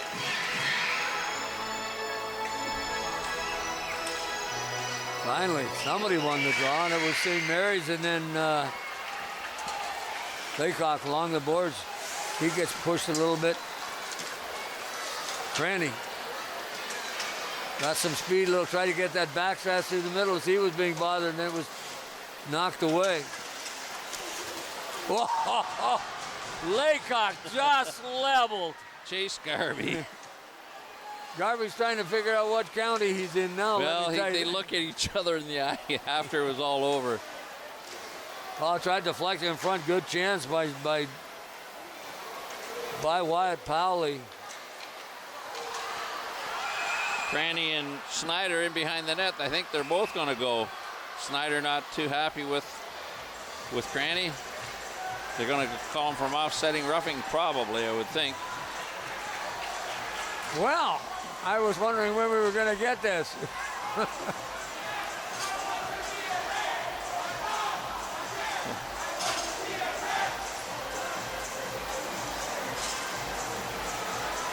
So Snyder's got 4 minutes. He's got a head check plus a roughing, I believe. And Cranny will have the 2 minute for the roughing. They're only showing the 2 minute penalty. Well, that's what they got to, because of the he got the extra.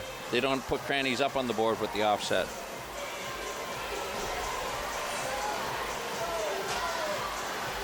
Well, there's a discussion with the referee to figure out what the heck is going on here, so let's get to face it.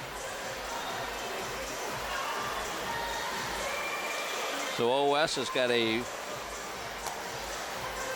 to have a power play here. Still for 50 seconds. Well, they got a 2 minute advantage here. Should be 5 on 3.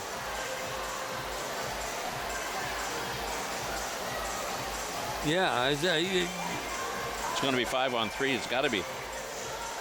But there's 4 players on the ice. Whoa, whoa, whoa, whoa, whoa, whoa. One more off. It's got to be 5 on 3, guys.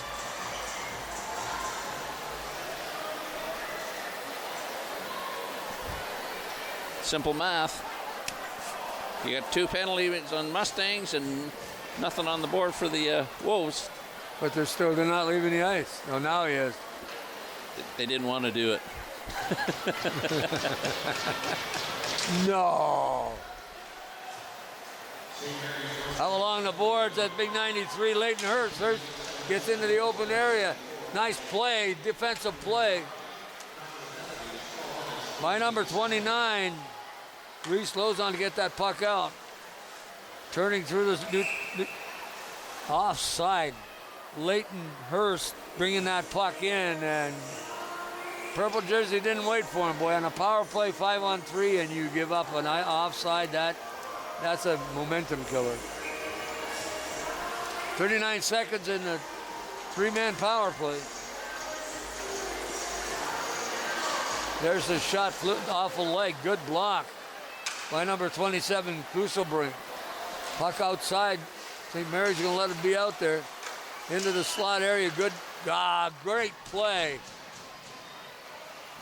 Haven't seen the number yet on who that was, but boy, that was a great defensive play. Blocked a shot, then managed to get it out. And that was big number 27, Gabe Krusenbrink. He's a nice hockey player. Coming through center ice, Leighton Hurst. Hurst takes the shot, loose puck. Flooney got a piece of it. Got to use your points. But they didn't get it. There's 93, and of course that's Leighton Hurst. Hurst trying to get control of it. All 4 players along the blue line can't score there. Flooney, good glove save. Uh-oh. Little dump out front of the net.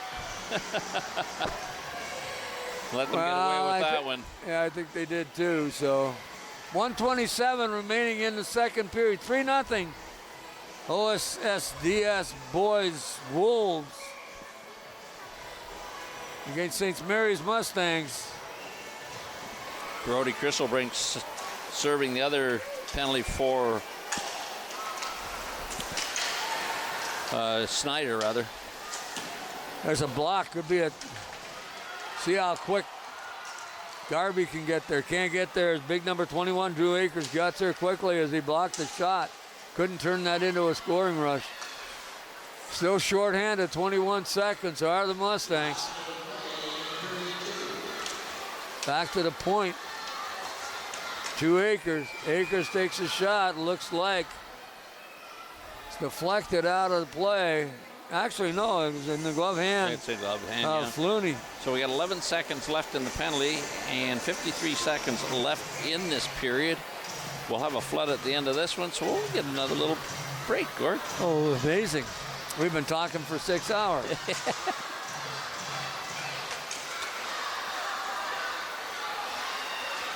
I forgot to bring up another water, so I got to go down the. I don't think I'll get anywhere near the booth here. Not likely. Let's hope they're broke, all these kids. Maybe I might get a pop. St. Mary's with that puck in behind the goal, and that's number 92.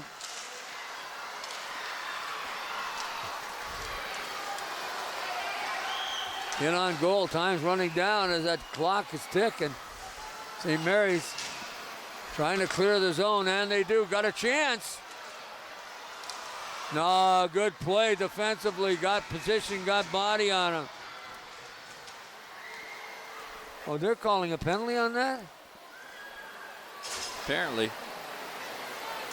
Got a slashing penalty going against the Wolves here, right with. But that wasn't on.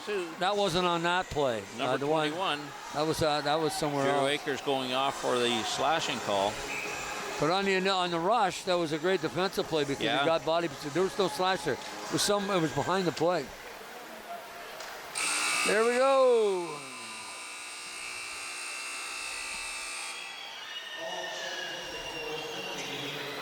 We're going to get a flood, and we're going to talk a bit about what's happening in this game this afternoon, and also a little bit about the Ice Hawks tomorrow morning.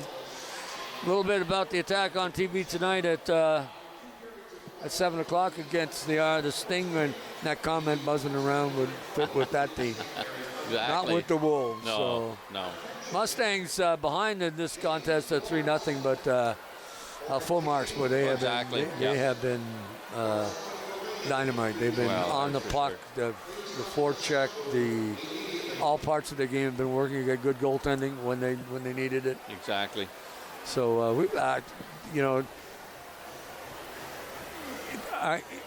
it's when these kind of activities happen, when you've got the two high schools, there should be adults coming down here to watch this game. There are adults. When I did my tour, there's a lot of parents, grandparents walking around the rink as well.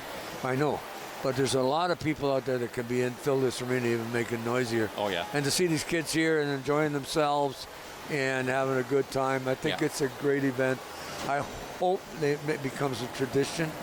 There's nothing that brings people together more than sport. And whether you're for the Mustangs or whether you're for the Wolves, you're here for the sport. Exactly. And to see this arena pretty well full, like 2/3 full on a Wednesday, Friday afternoon.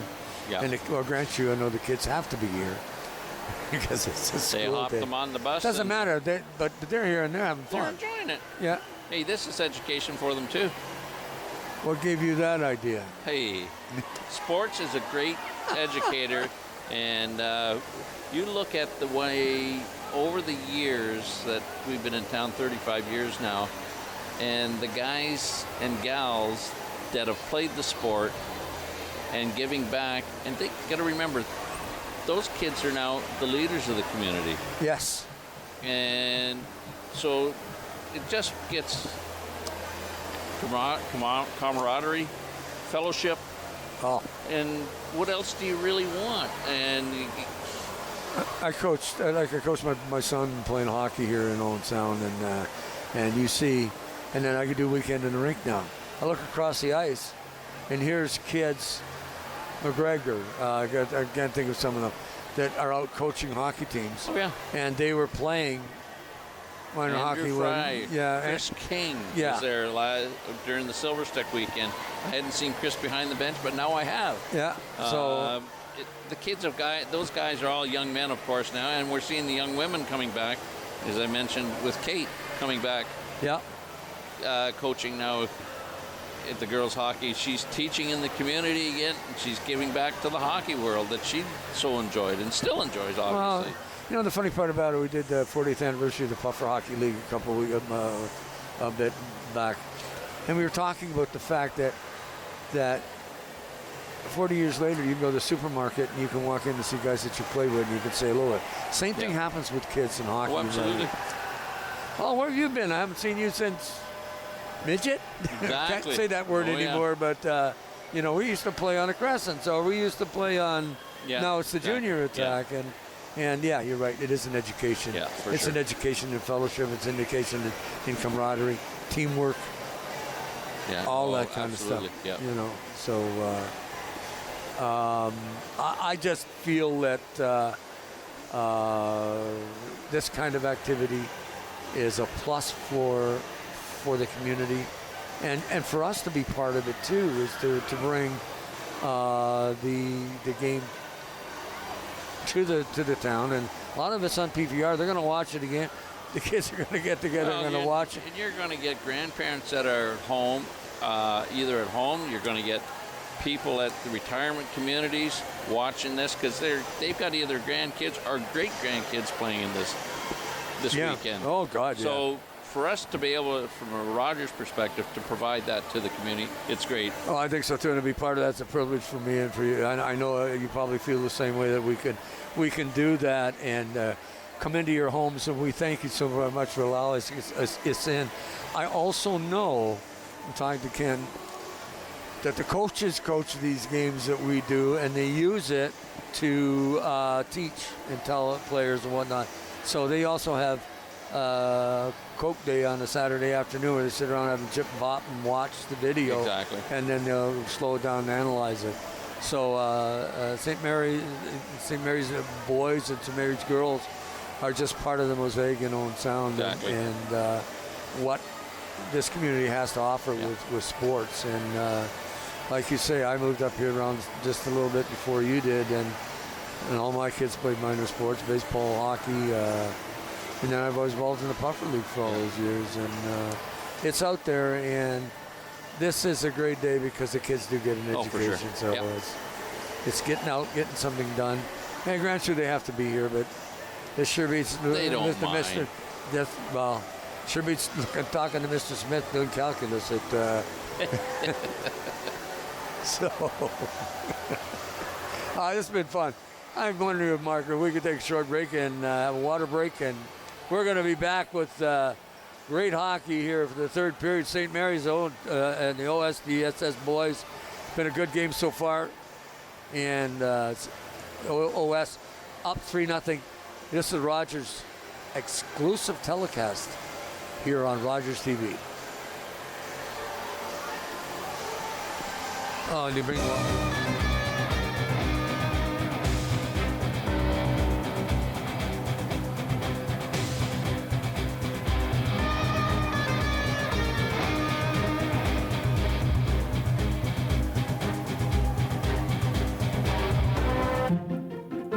Do you have something to share?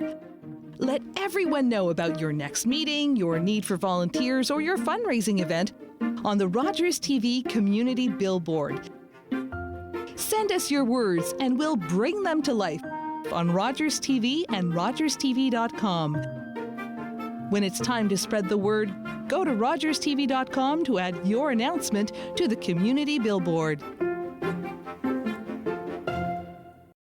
I'm Nicole Martin, the proud ambassador for the Comfort Bear program.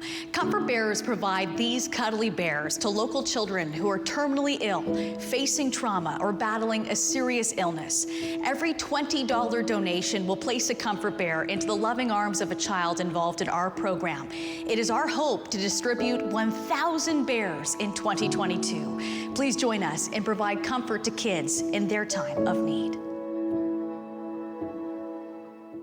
Get ready for the ultimate sports talk experience. Join us every week for the most in-depth analysis, heated debates, and special guests. We give you action off the ice and off the field with all the drama and all the fun. Don't miss out on the sports talk show that's taking the game to a whole new level. Get your game face on and join us on RTV Sports Wrap. It's closing time, and you stayed out longer than you planned. So now you can't drive, and the buses have stopped running. You could always call your girlfriend. Or maybe your roommate? What about your best friend? You could just dial 1-888-TAXI-GUY or use the Taxi Guy app. The call and the app are free, and they both connect you to a local cab company to bring you home safely. Visit ArriveAlive.org to find out more. Arrive Alive, drive sober.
Well, here we are back at the Bayshore Community Center with this high school hockey game, the Owen Sound DSS boys Wolves against St. Mary's Mustangs, and St. Mary's and they put on a show today, and both teams, the girls game and the boys, and these been good. This is a good hockey game, Steve. Oh, absolutely. And you know what? St. Mary's isn't out of it. 3-0. Oh, no. 3-0 is not much to come. No. All you got to do is get one, and then you start building. Well, and we saw what happened in the first game. They didn't play that well for 2 periods, and all of a sudden they came back and they outscored the St. Mary's, the Wolves, the Lady Wolves. Exactly. In the third period, won that period 2-0. Well, they have an opportunity right now. It's a little 4-on-4. Well, it should be 5-on-4. They should have power play advantage. They've got a chance here to get one back here on the power play right now. Well, they just came off the bench. They just was a little miscommunication, I think. So here they come, and they lose the puck, and there's a shot, and then blocked. Good play as he gets it up ice. Crusoebrink has it. Nice, a little wet there in the middle there still. Yeah, I think Flood. so. Loose puck around. Nice play by Reed Solomon. He managed to get control of it in that zone. In behind the net. Little sticky there. Locking. A little warm in here this afternoon. It won't be as warm outside when we leave. No, I don't think so. Compared to this morning. It's supposed to drop down to 2 above this afternoon. And it's also supposed to get some of that white stuff. I didn't want to talk about that. That's okay. Okay. It's the 17th of November. God, I know. It's hard to believe it's that late. There's a shot. Working short-handed here. Wonder who the power play is. 3-on-2 if they can get her going. And the puck was knocked down and then fired in quickly by Crusoebrink. But you do that, you got to chase. You got to make sure you get it. Puck comes back out this side. It just right on the tape. Crusoebrink trying to get in on goal. Can't. Pardon, that was Hofstetter. Schneider along the boards. He just slices it out. Or pardon me, that was McKnight. Wrong team. Tried to get it in. That was Cranny again. Cranny loves that special teams when he's killing penalties. No, he does. He's got that big long stick too. He's a big tall kid and knows how to use it. There's a shot. Whoa, did that thing get whistled? Comes whipping right back out this side. Penalty is over, but it looked like we were playing 5-on-5. And Mustangs having trouble in their own zone. That's McKnight. He can't get it out. Changing him up. St. Mary's having some problems in that zone. Couldn't get that puck out, even 4-on-5-on-4. Cranny, a little bit back shot. That just missed. Backhand shot just missed.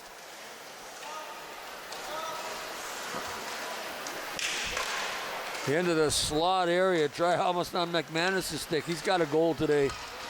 McManus has got one. Cranny's got one. Cranny's got that short-handed. Puck in. Jonah Kerr in behind his own net. He's been bothered by Crusoebrink. But the Wolves win, and then finally Crusoebrink gets it again. In front off the side of the net. And the Wolves bring it out. Nice long lead pass on this side into the slot area. There's a shot fanned on it by Taylor Bennett. Had a gift and he just, there's a long shot that just goes wide. Another shot on goal deflected in front by number 93, and that was Hurst. And Flooney got a pick of that one. Actually, Kerrigan McGregor is playing goal right now. Change of goaltender.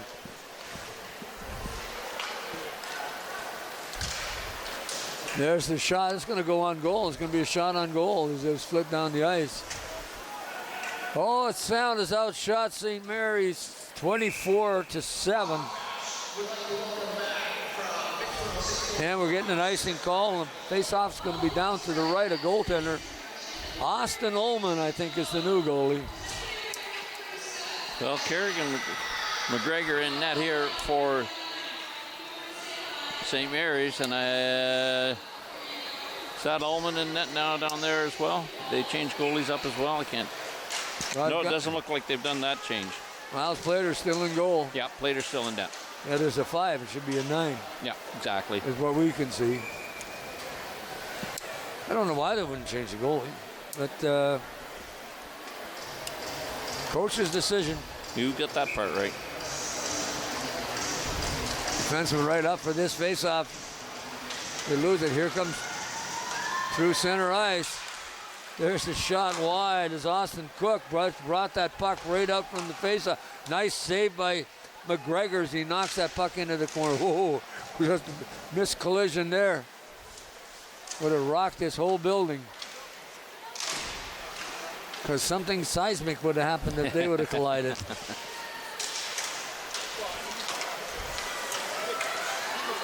'77. That's Taylor Bennett. Bennett tried to cut in over the blue line, and Crusoebrink tried to back pass it out. Couldn't. Along the boards, Garvey trying to dig it out. Comes across ice. Garvey, along with Garvey. Oh, wow, what a save by Plater. Flooney trying to move that thing across and looked like Pauly was. I thought it was in. Exactly. I thought he could. I couldn't believe him getting across that ice surface like that. Here we're going to see the replay. And coming right into your living room. Defenseman stretched right across, but puck made through. And Plater, there it was in the blue paint. It never got close to that red line. Oh, I thought it was. I thought it was in. I did. I just. I realized the save had been made, but the play was beautifully done and just not rewarded, folks. Here come the Mustangs through center. Little pass up this side to Majuri. Majuri just put it in front of the net, but it was no problem for the Wolves to pick it up and get down the ice. Hofstetter. Lead pass, missed. Matthew Majuri, as he was on the left. Majuri gets it back in. There's a shot off a leg. I don't think that was an intentional block, but it sure worked as it went off the leg of number. Whoa! Here we got a little pushing back and forth between Majuri and number 9, and now who we got going into the corner? Looks like that Laycock fella and Majuri, or Snyder. They've moved, putting Snyder in the box by the looks of it. And is Laycock going as well? Or are they just calling the one? Well, there was a lot of extracurricular activities going on. So you got Mike Harris up here in the booth. Hey, Michael. Michael, of course, a teacher at OS. And so it looks like the assistant captain, not Laycock. Going to be some offsetting minors here. Oh. Looks like Pauly and Snyder going off for offsetting minors here at the 5:31 mark of the third period. What are they doing the face-off? Should just come outside the blue line, I would think. Yeah, it is going to. That's a face-off, sir. Reese Lowe's on.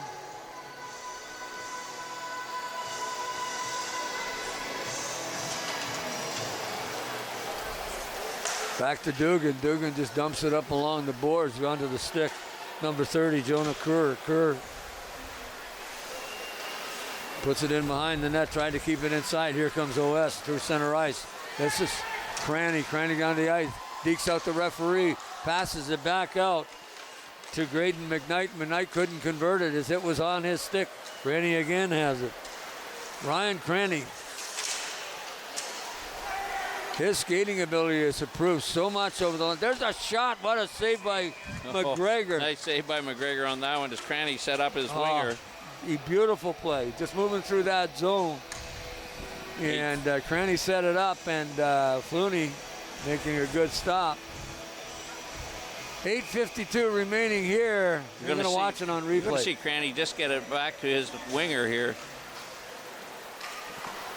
Looks like Graydon McKnight, and he just, Kerrigan McGregor just put that glove down and said, no, sir. Well, these guys, like you said, are not playing to get an awful lot, but I mean, to have that vision to realize that player is sitting there, pass that puck back. Yep. That was a great play by Cranny to set that up. And it would have been even nicer if he'd been rewarded for it. Sure. Got the assist. Yeah. 8:40, remember. Got some kids on the big screen to make it all kinds of noise on the far side of the arena. Big face-off. Cranny wins the draw. Now he ends up, and it goes out of play. They got a. There's Laycock going. They should get a penalty.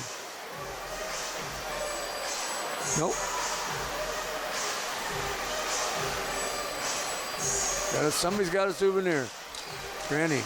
Nobody's giving that puck up. No. Not a chance. Oh, nice play through center. The back check is Graydon McKnight picks up the puck, got a chance. Goes in, fires it wide. On this side, there's a shot right through the slot area. And McKnight just planted there. McKnight, Cole Hall out there on the forward line. And of course, that was Reed Solomon back on the point.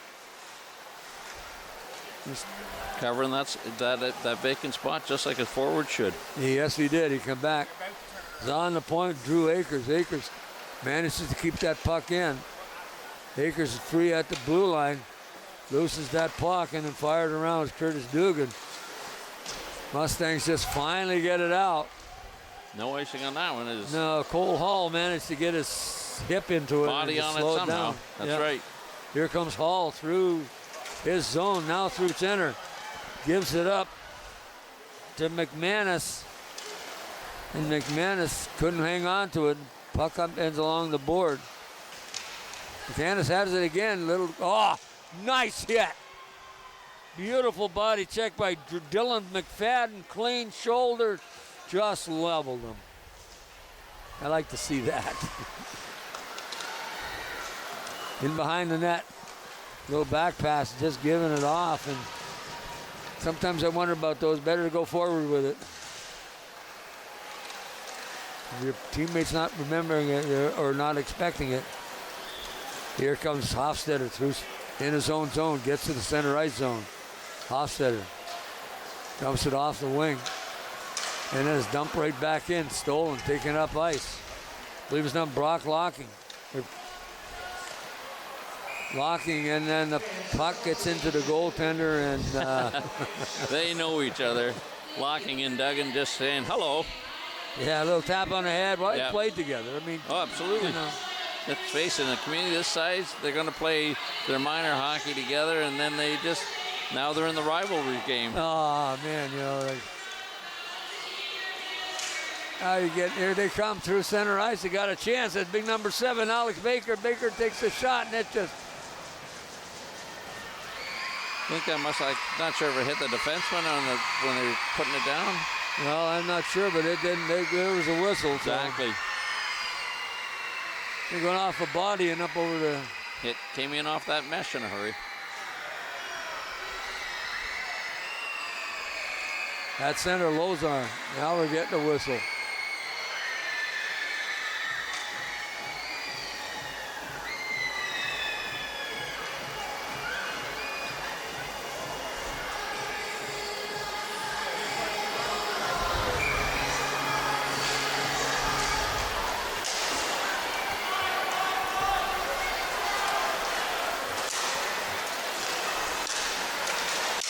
Mustangs in on goal, or the Wolves, pardon me, in on goal.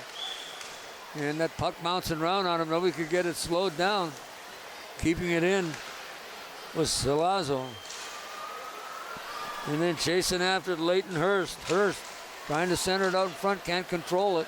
Puck goes into the corner.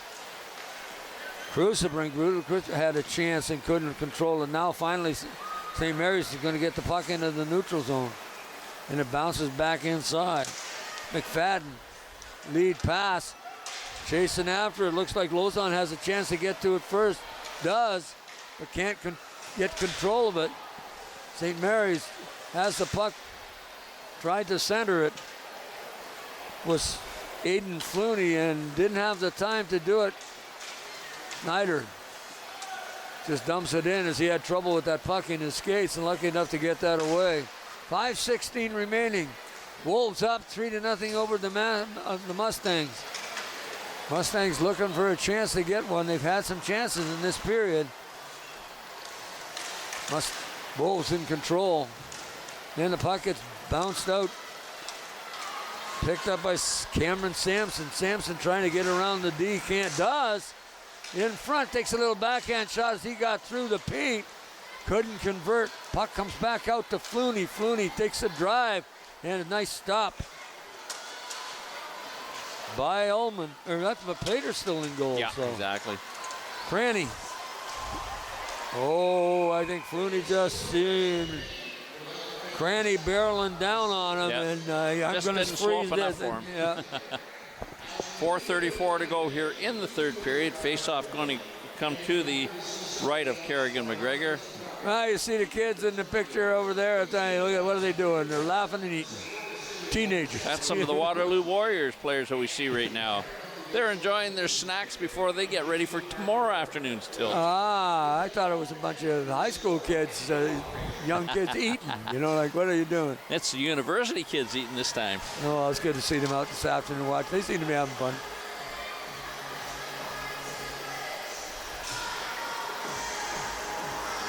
Well, they should have. Adet. Or pardon me, that's Flooney. Wins the draw, gets it into the circle, comes back outside. Then it gets lost. Shot just whistles wide off the wall at the back. Can't get it out. As Adet had a chance. Baker had a chance. Now finally, along the boards, Majuri. Majuri gets past it, and it's icing. Hit by 21 on Akers, but he hadn't gained center line, so a little bit of the old icing call again. There's another shot of the kids in the stands here this afternoon. You know, those kids have been enjoying themselves a lot, and I think some of them have kind of snuck out, but well, they had about 2,500. Is that called a bus? Yeah.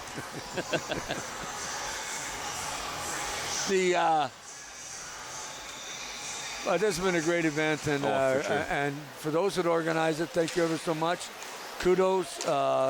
Can't thank you enough. The kids have enjoyed it. I know the parents that are in here enjoying it. And remember, a lot of these parents used to go to OS or go to West Hill, and of course, and the grandparents. And this East-West rivalry has been going on for eons. Exactly. I think it's been going on since they used to use toboggans to compete with. But they merged OS and West Hill, and now it's St. Mary's versus OSDS. Yeah, exactly. So here they go. St. Mary's just bounced the pass. A little saucer pass, couldn't control it. In behind, Drew Akers has it. He tried to put on, get icing again. Maybe not. I thought he might have got a piece of it at the. Nope, they're going to call it.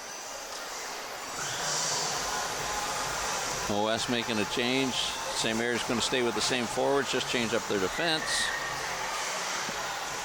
And you know what? You know what's kind of cool today, too, is that the officiating has been really good. You haven't even noticed it. For sure. Haven't even noticed it. A couple of incidents. The way the game's supposed to be. Yeah. Haven't even noticed them, and they're just coming through center ice. As Bennett has that chance off the stick. A nice play by Cruiserbrink to force him to get outside and not doing it. Loose puck. Laycock couldn't control it, chasing after it. Is Baker. Baker right out in front. And nice play by Plater. Oh, definitely. Keep that puck in. Through center ice.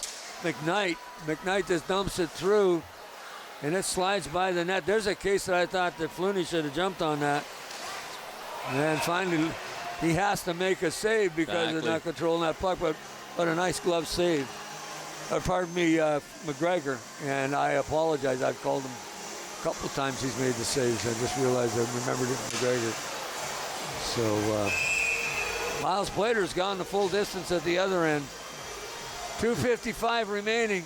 Oh, what are they talking to the kids about? In behind the net, behind the glass. They want somebody out of the way.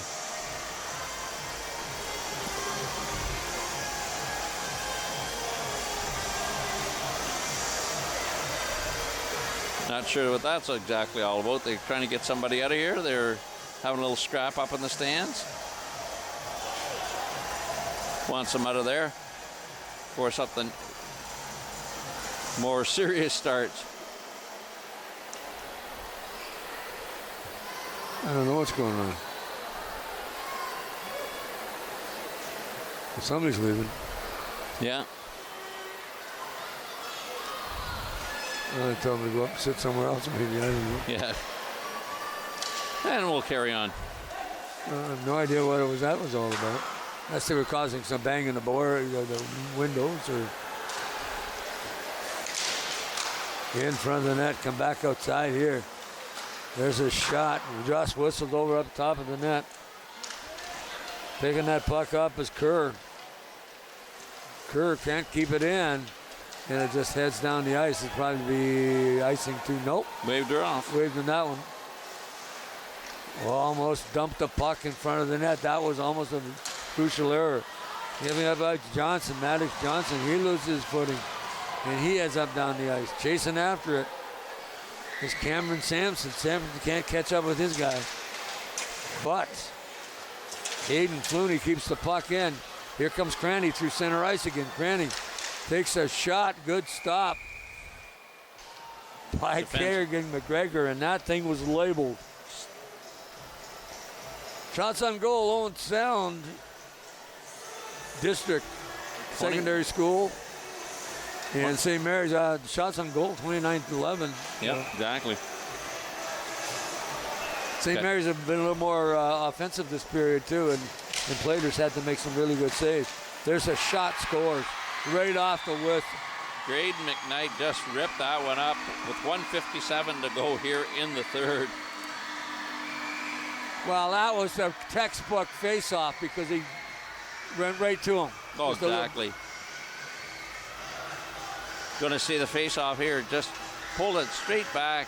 Oh, I mean, that was a bit of a gift for him, too. His 88 scores the goal. Assist going to Wyatt Pauley on that one. Pauley, but how many times, doesn't matter what level hockey you play, the face-offs are so important. And how to win them or don't win them. And they keep that stat all the time. Sometimes I wonder if it makes a difference. But, you know, you see something like that, or a face-off win to control the play in your zone. Coming through center ice, and that's Drew Akers. Akers has a chance, stops and looks. Back to the point to Pauley. Awful leg. Wyatt Pauley just fired it, but it just made a nice defensive play as he blocked the shot by the Mustangs. Lead pass, but it's going to be icing. Oh, they're waving it off. That one off, too. Minute to go here in this contest. And congratulations again to the organizers who put this this weekend together to see this start. And tomorrow is a full day of hockey here in Owen Sound. And, of course, the 4 Ice Hawks games plus the women's game at 2 o'clock. You got to come down the arena and see those ladies play. They're giving up their time to come up here and play a game. And both teams, actually, got the York Lions, and they'll be here tomorrow afternoon. And once that's over, Santa Claus Parade at 5 o'clock tomorrow night. That's true, which will be on Rogers TV, too. Mark heads down there with the crew and does another bang-up job. And then they're having a road hockey there. Oh, we've got an opportunity here. Christelbrink couldn't pull the trigger on. I think he overshot that one. Exactly. Get about 4 feet out in front. Reed Solomon in on goal. Reed Solomon tried to get it to number 88, Graydon McKnight. Time is winding down. Wolves are going to win this one 4-0. And you hear the roar of the crowd, and the kids here saying, all right, that was great. That was super.